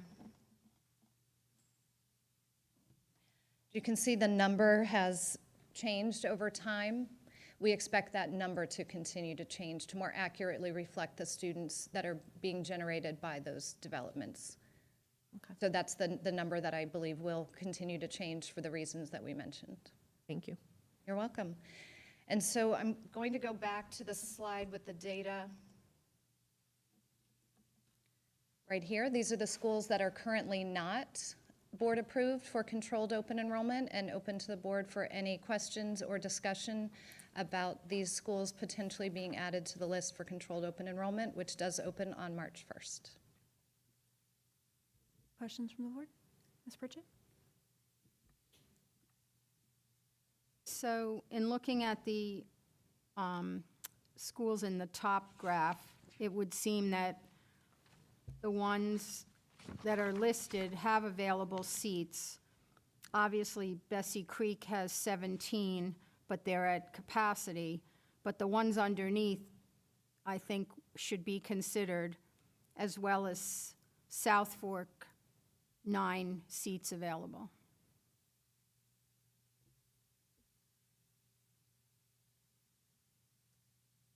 Anyone else? Ms. Roberts?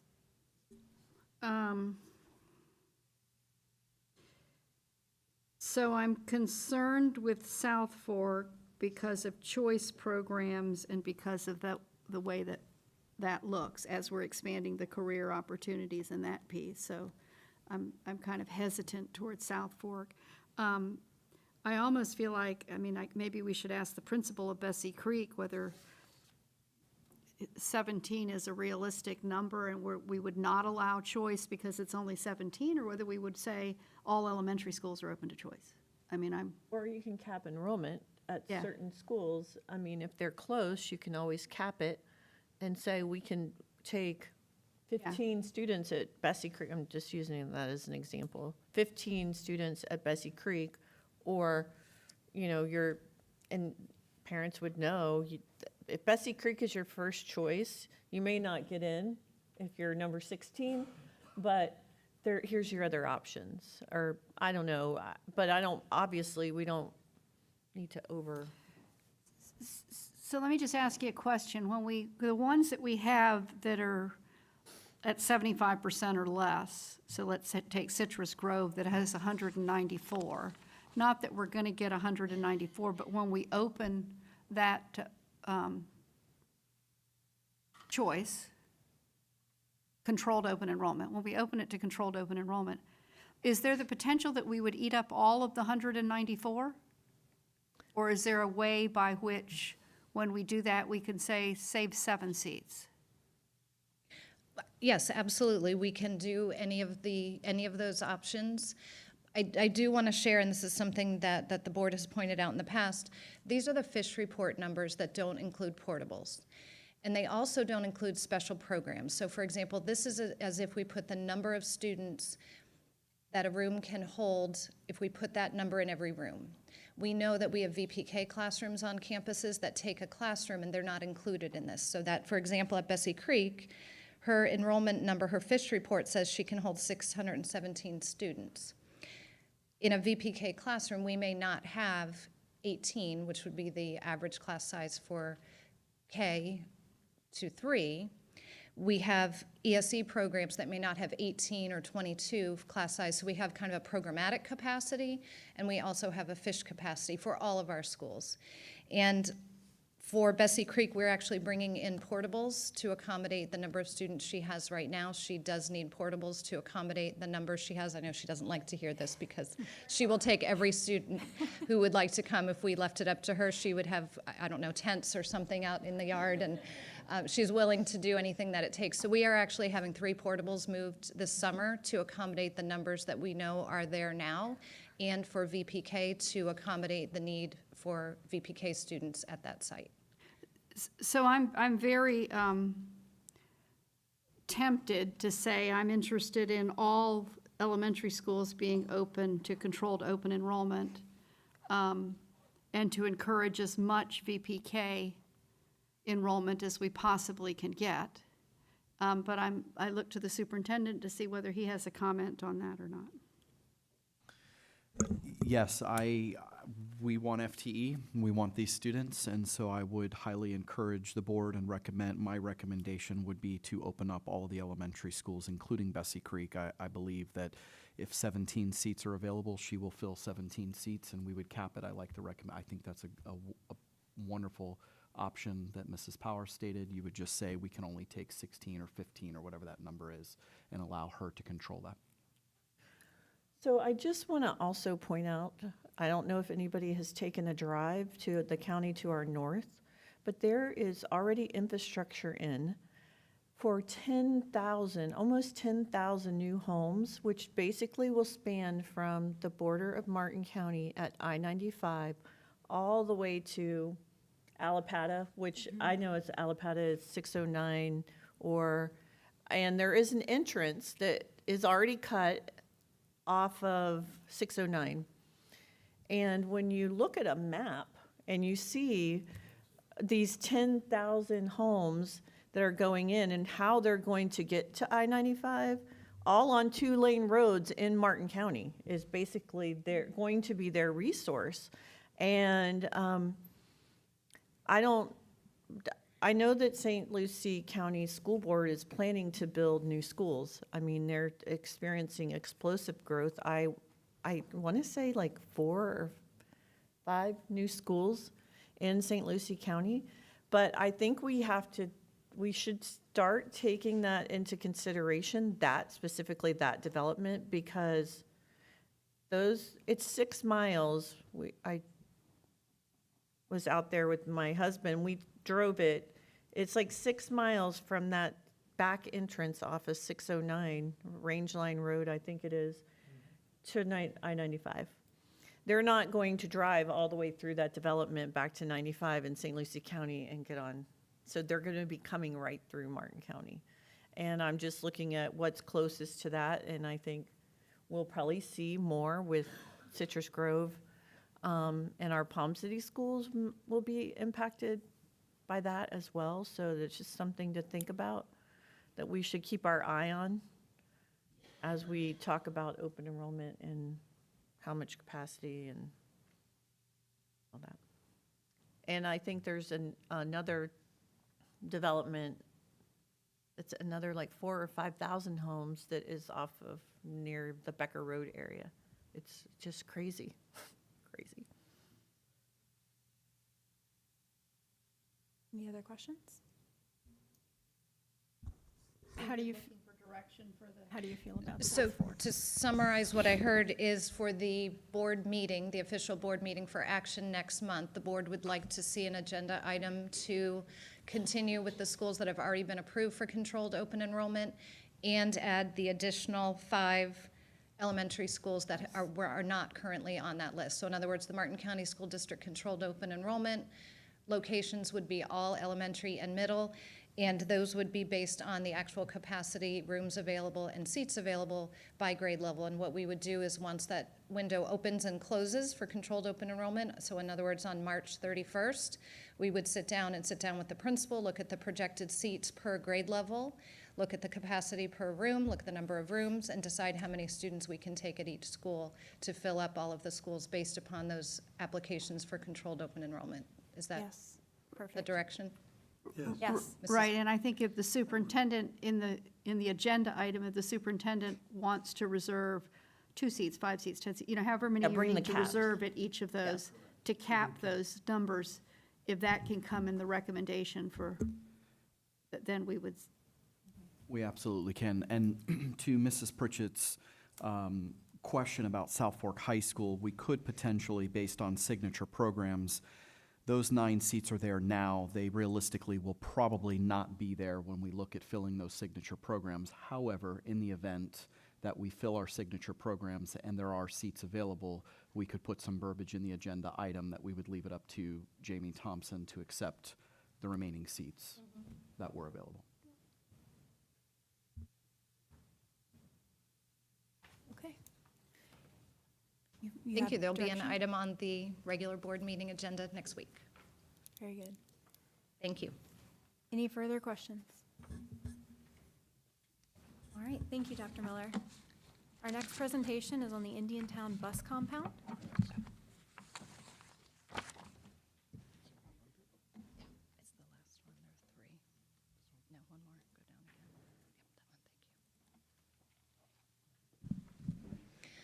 Thank you very much. Mr. Harden and I are pleased to present some information about the Indiantown bus compound and potential for reopening or reestablishing buses in the Indiantown area. I did provide printed copies for board members. I apologize that there was another update today, so you have a printed copy in front of you for your convenience.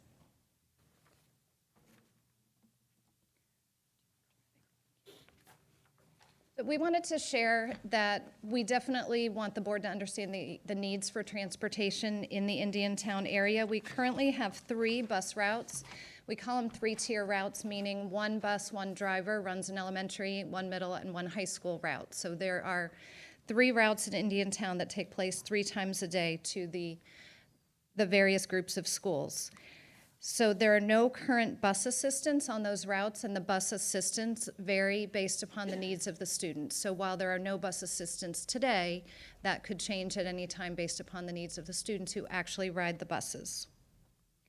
There are currently no buses staged in the Indiantown area, and this is important to note in case there are emergencies, breakdowns, accidents, those kinds of things. The travel time from the bus compound that we have in Stewart to Indiantown is approximately 45 minutes, and we all know that that varies greatly depending on time of year and traffic conditions, railroad crossings, all of those things. So that time could be 45 minutes, give or take, based upon time of year and current traffic conditions to get to Indiantown. We want to point out that all buses in the fleet must be inspected monthly, and the mechanics and the equipment and the garage facility is only available here on the coast at the Stewart location, so we're not in any way proposing for a duplication of that kind of a garage in Indiantown, but we would transport buses monthly for those required inspections. So for staffing, we have 2 drivers who currently live in Indiantown, and 1 drives an Indiantown route. 1 driver who drives the Indiantown route lives in Tequesta, and another driver lives in St. Lucie County, just to share with you where the people are, the current employees who drive those 3 Indiantown routes. If needed, a substitute driver would take about 45 minutes again to get from the compound here in Stewart out to Indiantown. Currently, the drivers with the routes in Indiantown have an hour and a half per day added to their route time to account for that driving time back and forth to Indiantown. If we had drivers stationed in Indiantown at the compound, the driver schedules would be reduced, and they would receive the Indiantown Western Zone supplement according to the contract because they would be an Indiantown employee. And how does that equate? If I'm losing 1.5 hours and I'm adding the supplement, am I even or what am I?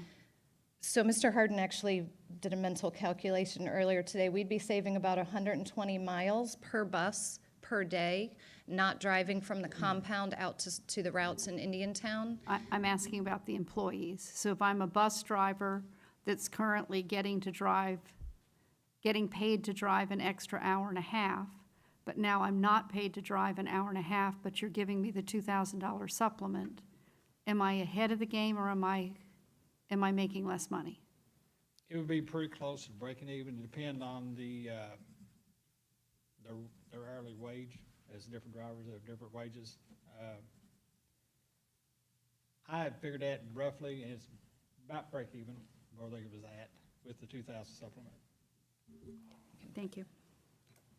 But I can definitely calculate that and have a definite answer. Well, I'm curious if we have a calculation on the wear and tear on the bus and also the fuel costs for the extra hour and a half per day.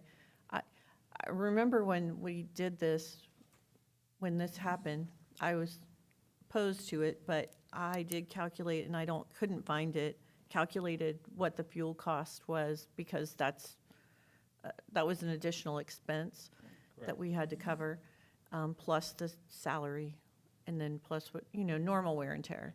Just the drive to and from per bus, about 120 miles a day. Yeah. And then looking at $3.65 per gallon, about 8 miles per gallon is what they average. But I can figure that, get that for you. Yeah, it'd just be nice to know for the overall cost or the savings. It would be a pretty good savings. Yeah, thank you. So when we did have apologize. I didn't read it, I'm watching it right now. I'm reading it. Go ahead. The Indiantown Bus Compound, when it was open, was located on Farmers Road. The area was last used as a bus compound during the 2015-16 school year, and it was closed the summer of 2016. But as you can see from the photos, the lot is still there. It has lights.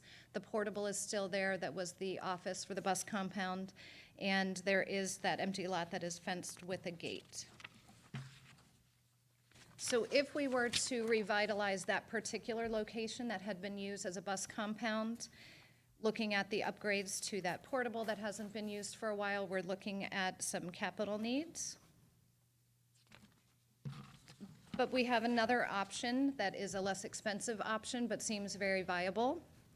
And this would be to utilize existing space at the Indiantown Adult Education Center, which is located very close to the parking lot, the bus parking lot that we mentioned, and that is very close to the former bus compound. This area was recently revitalized, and as you can see from the photo there, has some space available. They would be happy to house members of the transportation team in that location. The only thing that we would need in order to move in and move some transportation employees and functions to that location would be some updates to technology in that building from ET department.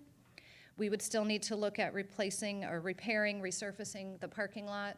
It hasn't been used for a little while. We would need to make sure that the lot was in good condition, fix some potholes that are out there. And then the thought is fuel can be purchased locally with an agreement with an Indiantown provider, rather than putting in new gas tanks and things there. So that would be a savings, a potential savings, as opposed to putting in an additional tank at the old location. So that brings your 72,416 down to what? You know? It depends on what the cost would be to repair that lot, the bus lot. The parking lot repair wasn't included in the 72,416? It wasn't. It wasn't. We didn't have a number for that.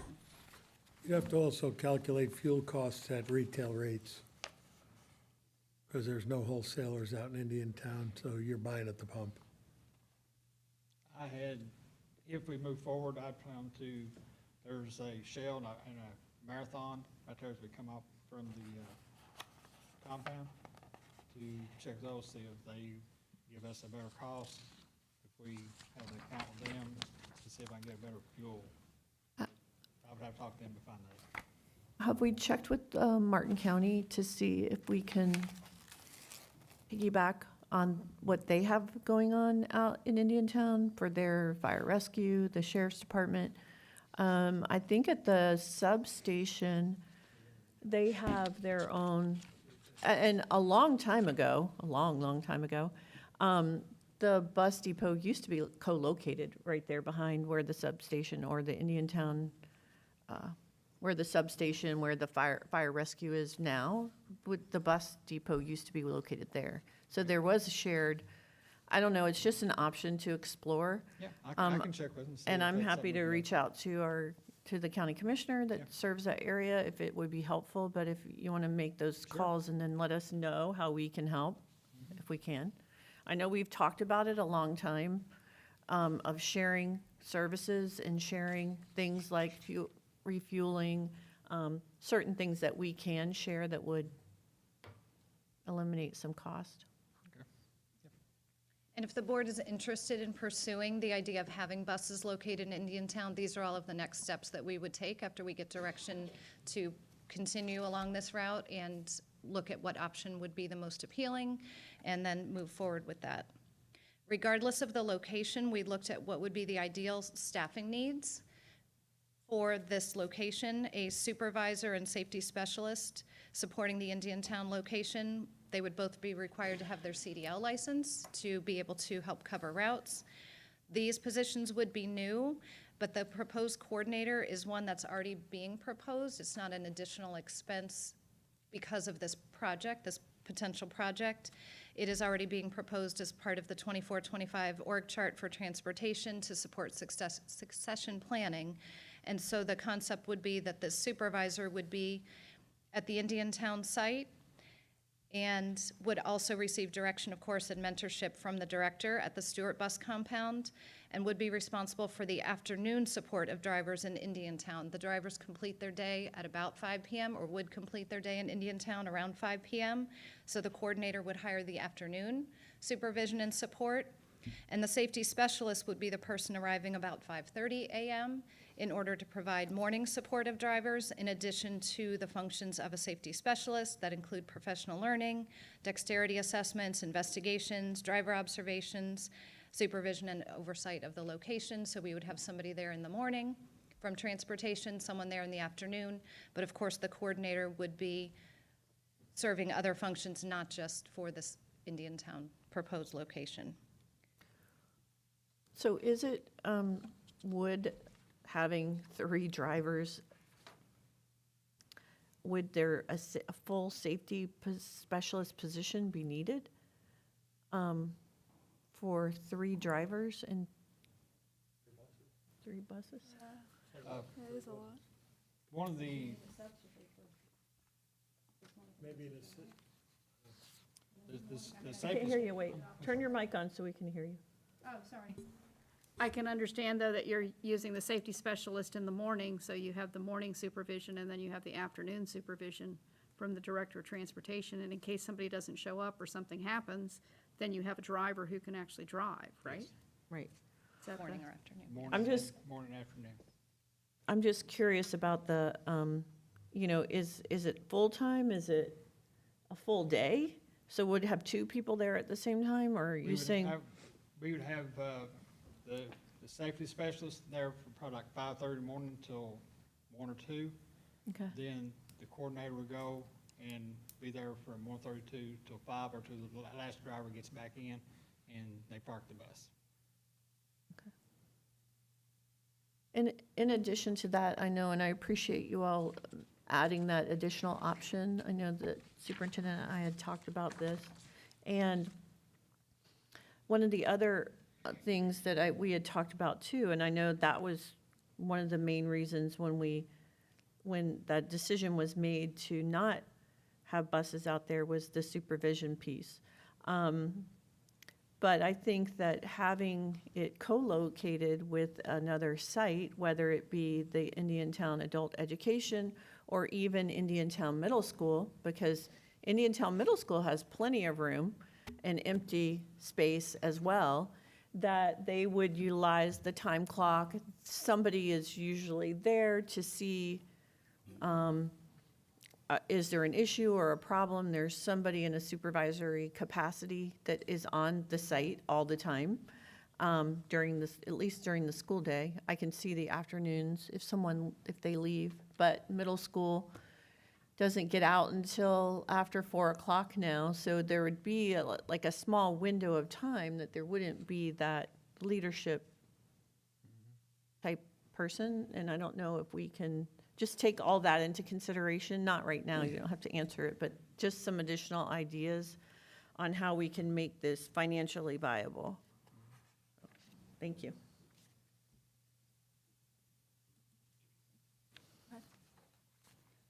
Are there any other questions at this time?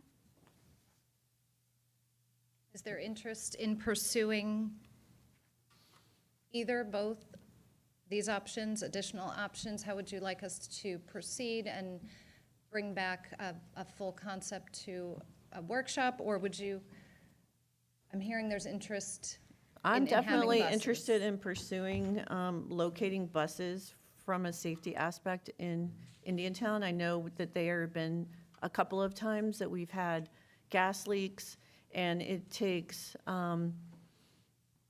well over 45 minutes, because that's just the drive time. It's not scrambling a driver and getting, so all we can do to make the safety for Indiantown students, I'm supportive of that. I like the idea of co-locating with another entity, whether it be Indiantown Adult Education or Indiantown Middle School. Both of those options would require less capital investment, and but would also offer some supervision outside of if there's some overlap or some time that somebody's not there, they would always be some sort of leadership on site. So that's my preference. And then the fuel piece, I think we should explore something with Martin County and then also with local vendors. I mean, for me, I would like to see where we can have cost savings. So if you could dig into it and figure out exactly more accurate numbers and then bring that back to where we know kind of more of what we're looking at. Okay, if we did have an agreement with someone locally for the gas, what is that going to look like before we make a decision? I just feel like we need more information. And then the driver's salary, we captured the interest in understanding that. Yes. Well, and I think one of the things we have to address too is how about the drivers themselves. Like it used to, but when we did this, all the drivers lived in Indiantown, and we lost quite a few because they didn't want to drive into Stewart to pick up a bus, then drive back. So every single bus driver was from Indiantown. So from a recruiting standpoint, I think that this could benefit the school district in recruiting bus drivers from Indiantown, but also, you know, I just want to say that I know that there is some cost associated with this, but the safety of our students is the most important thing, and regardless of where you live in our county. And quite honestly, I think we should be looking at other areas that it takes a long time to get to and having a plan so that they're not waiting when there is an emergency. They're not standing around waiting for a bus for 2 hours to get there to transport children. So I think this is the first step because obviously it's the furthest away. But this same could be applied to situations in Hobe Sound at times of the year, just with traffic trying to scramble buses and get people there. So having that plan in place.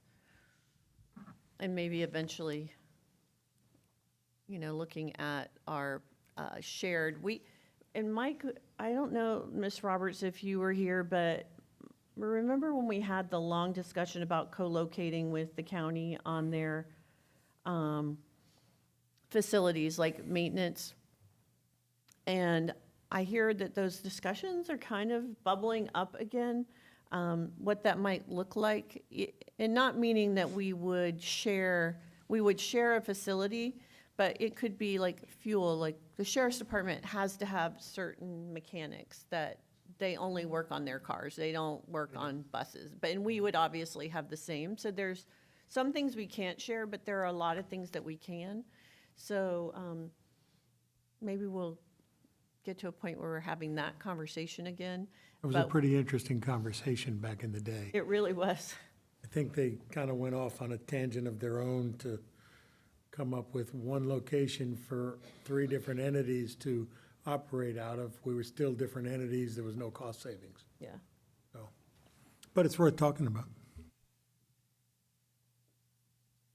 Thank you. Thank you. Thank you. Okay, next is our presentation on the Martin County High School pool. Mr. Seacrest?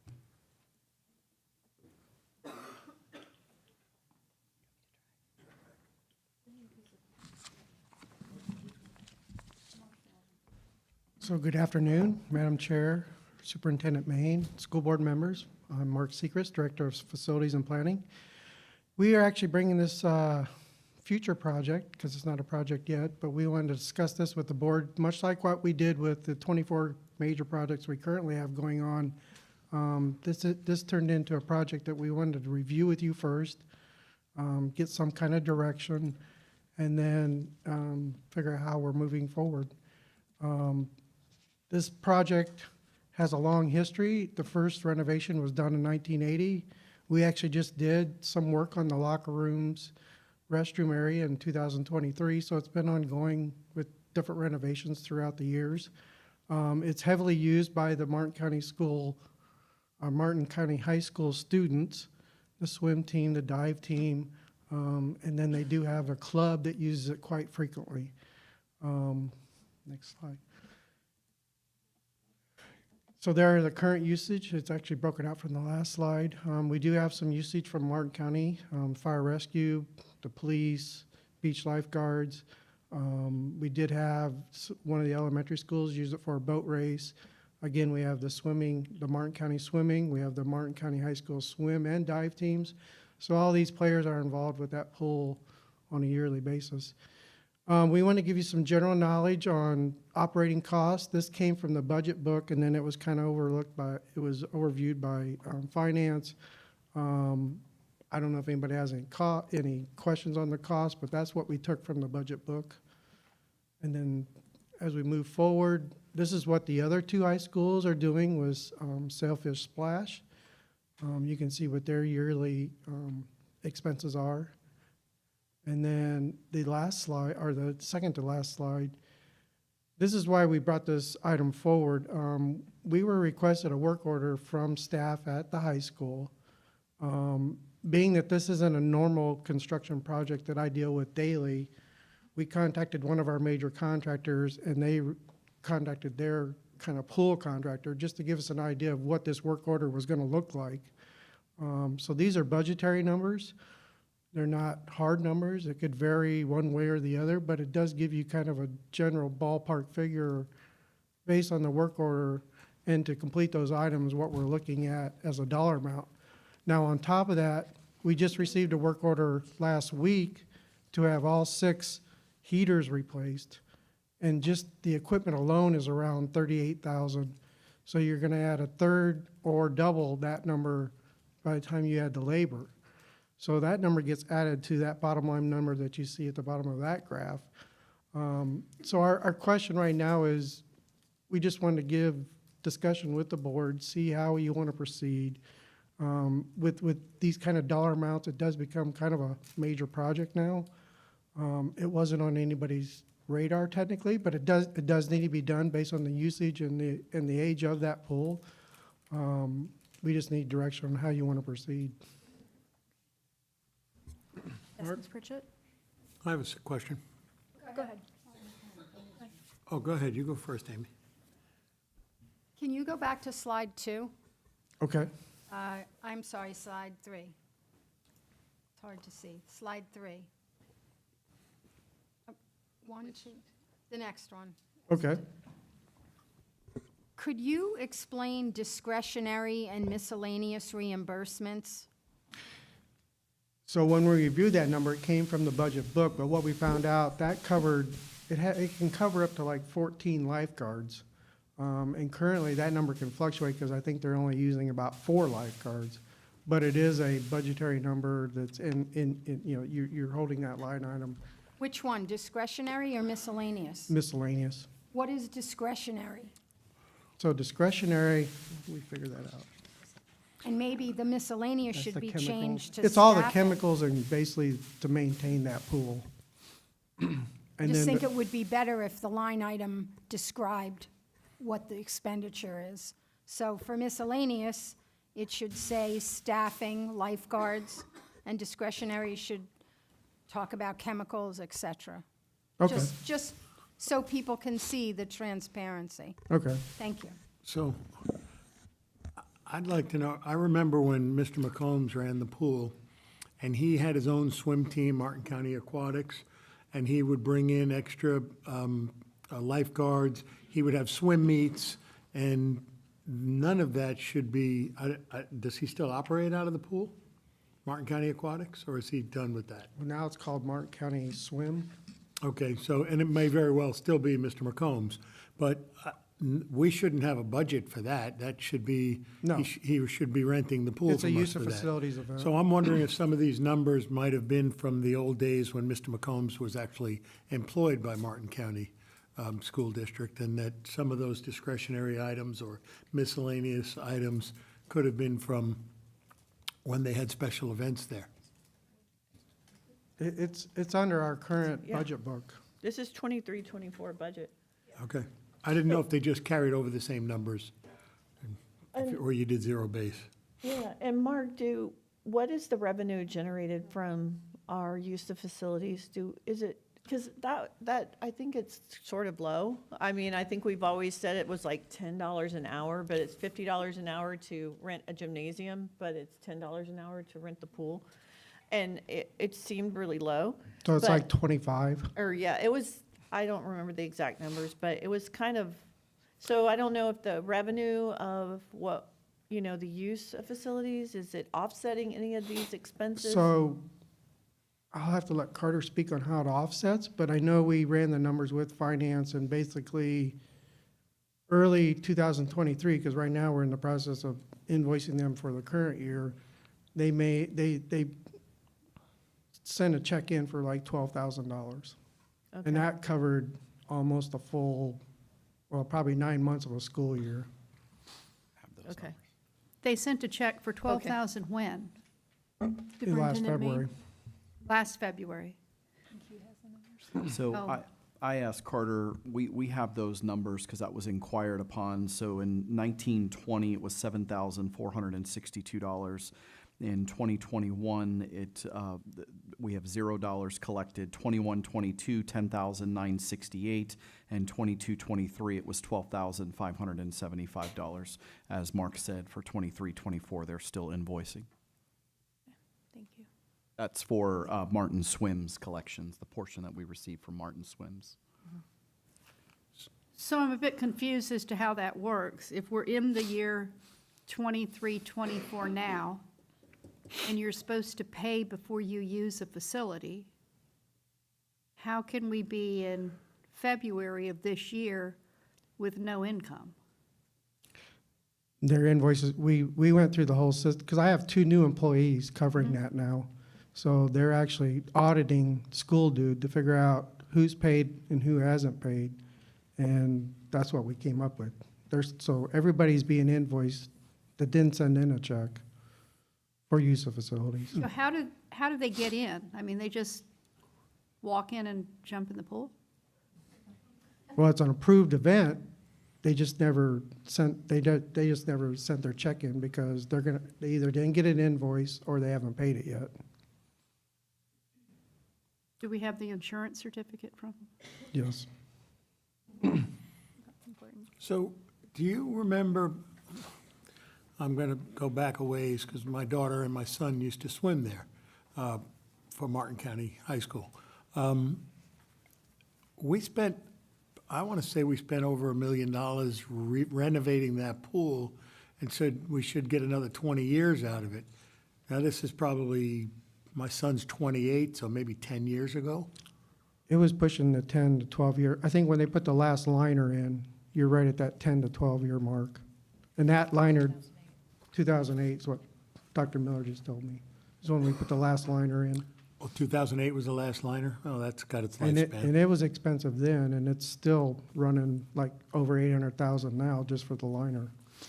So I think from a fiscal standpoint, I'm concerned. I know there's some folks, and I think some of them are probably here right now because I recognize a few of them, that swim there in the mornings, I think, real early mornings, and have for many, many, many years.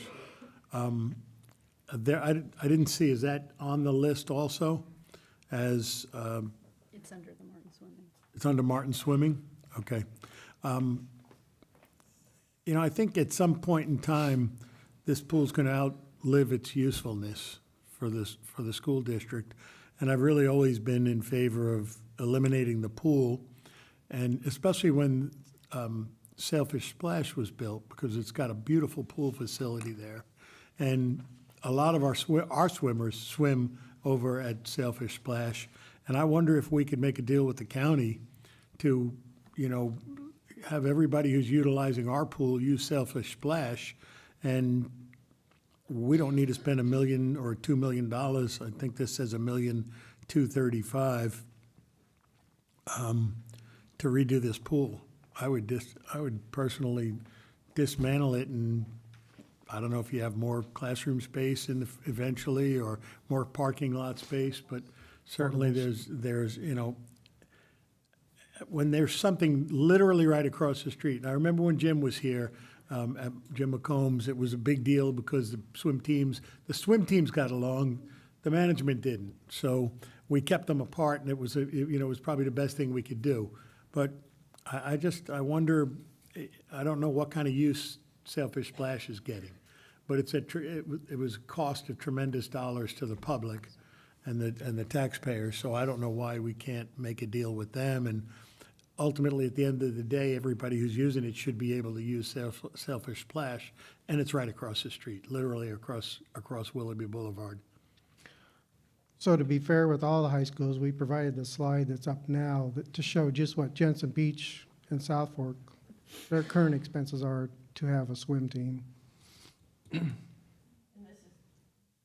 So these expenses are their utilization of Annual. Sailfish Splash? Yep. So they have 4 meets, and they're only paying $2,080? That's, I mean, when we look at the cost of maintenance per year of the pool. So let me make sure I understand this correctly. So Jensen Beach High School, to accommodate their swim team, is paying $4,000. $4,000. To be over at Sailfish Splash. South Fork is paying about $3,500 to be over at Sailfish Splash.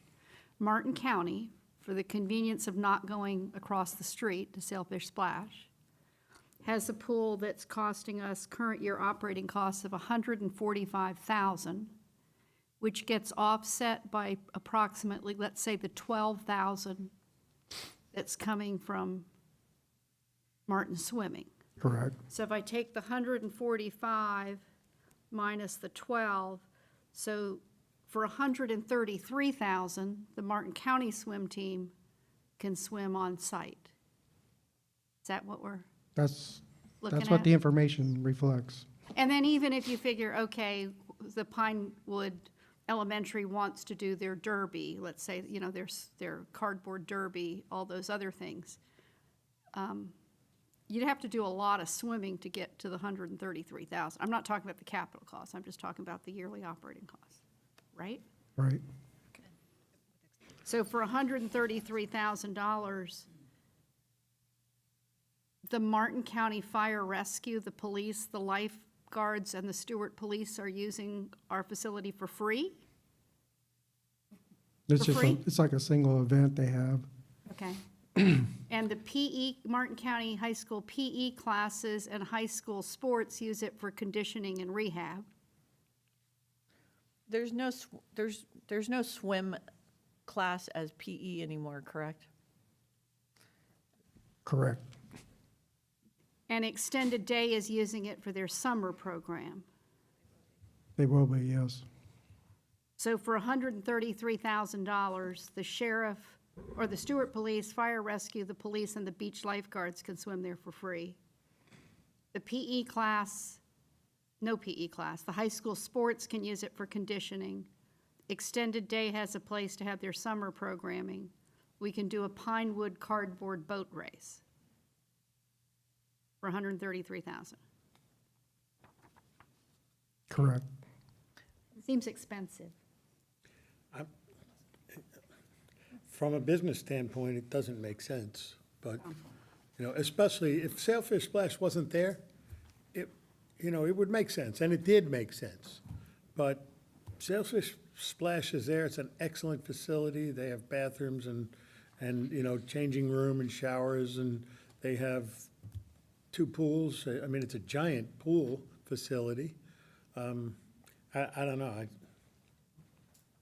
And they're the closest high school to it. what's that? They're the closest high school to it. Exactly. So, I mean, the kids were walking across the street. When the pool was down for repairs, they walked across the Sailfish Splash. I mean, I can't justify this kind of numbers. No, I would preamble that by saying, we need to talk to the county and find out with the users that are using this, if we can get them space at Sailfish Splash, and what times they're using it and all that. Because I don't see why they wouldn't turn down, the revenue. What's that? That becomes our problem of making No, but I would just ask, because they're folks, they rely on us to have the pool, so why not just make a call and say, hey, can you accommodate another swim club? Right. Very simple, the pool's big enough, so.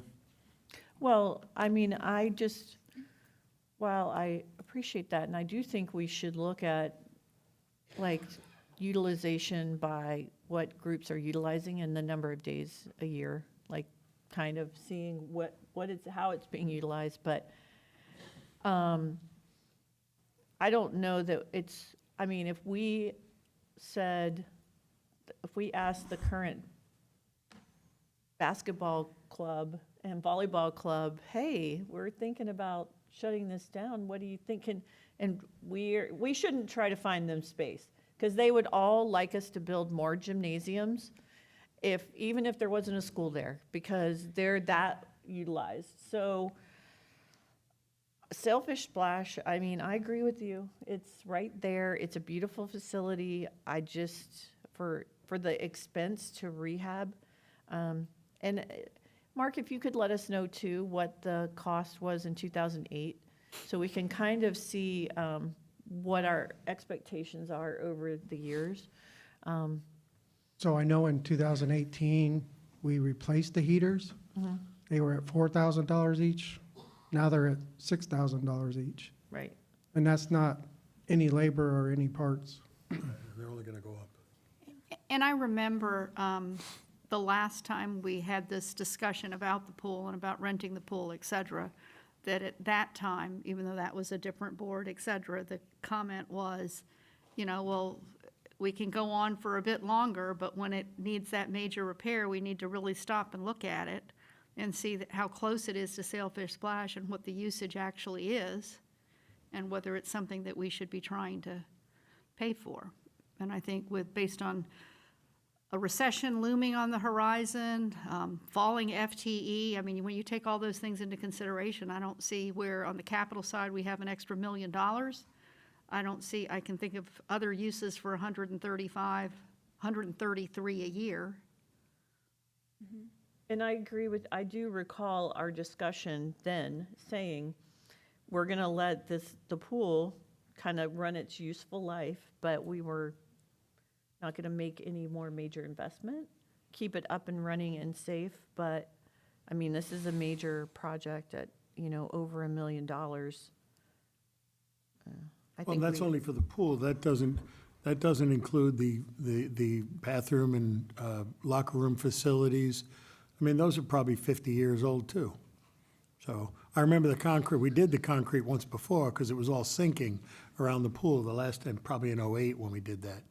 I mean, this list is just to basically fix everything that was on the work order. But now we got to add 6 pool heaters to that. So I just want to give you some kind of a real number, because I have no idea what these are costing, because we don't do this type of construction every day. But we did have a real contractor look at it. So these are budgetary numbers. They could probably, well, every day everything's going up. So this could go up in another 30 days, the way the market is right now. Sure, and I can easily see that it's over $1 million in capital. I mean, to get that piece back up. And then 145 minus the 12, or minus whatever it is, 133 in operating, I think you're just kind of, it's hard to make an argument for it. Go ahead, Ms. Pritchett. Is there anything of a safety concern right now that needs to be addressed? Because I think we're all feeling similarly that we probably don't want to go ahead and do this work, but till the end of the time as such, when it doesn't have a useful life anymore, is there something that needs to be done now that addresses any safety issues? So That's the only- my concern. The only thing I would know of would maybe the heaters, and I don't know if that means we have to replace all of them. I don't know what state they're in. I'd have to get with maintenance and figure out if they all need to go, but that would be the one item that would have to be. That's about $36,000. That's just the parts. That's just the parts. The heaters, not the installation. I think I was thinking more in terms of, are kids going to get hurt using the pool? That's my concern. Not right now, it just have to be maintained. Okay, thank you. Any further questions or comments? Ms. Robert? So can you get an estimate on what it would cost and what it would look like to remove the pool? Yeah. I You know can what, get you understand what I budgetary mean? numbers. Instead of Yeah. just making it a whole with water that turns green with a fence around it with, condemned on the wall, what it looks like in order to take control of that square footage back. Madam Chair. I'm sorry, one more thing. It's not part of the Castaldi or anything, is it? Okay, thanks. I don't believe so. I would just request that we direct staff to kind of bring back a couple of options to utilize that entire space, including the pool with those portable locations that are there in future construction projects that would eliminate those portables and move the additional building size to replace those portables with a freestanding building that would move into the area where the pool is located so that it's all encompassing with a couple of options. So, Mr. Maine, behind the pool, I'm sorry, Ms. Roberts. Go, okay. Behind the pool is all the portables.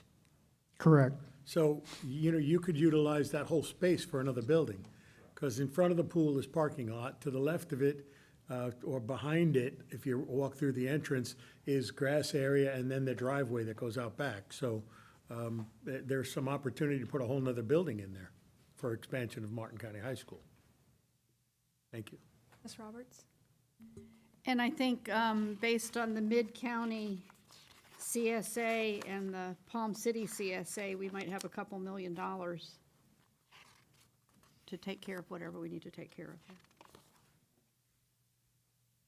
We may need to repurpose those portables to Bessie. Or the money we were going to spend at Martin County that we can use our impact fees for. Okay. Thank you so Thank you. much. Okay, that concludes our district presentations. We will now have open to the board. Nothing? Mr. Yeah, sure, I have something. I would just like to wish you all a happy Valentine's Day, because I know you all are waiting. I have a piece of chocolate. I can't wait. I just, wish you all the best on your Valentine's Day. Hope your husbands and family takes good care of you. Thank you. Maybe take you out to dinner and get you some red roses. You all too. Thank you. Do you have anything? Okay. This workshop is now adjourned.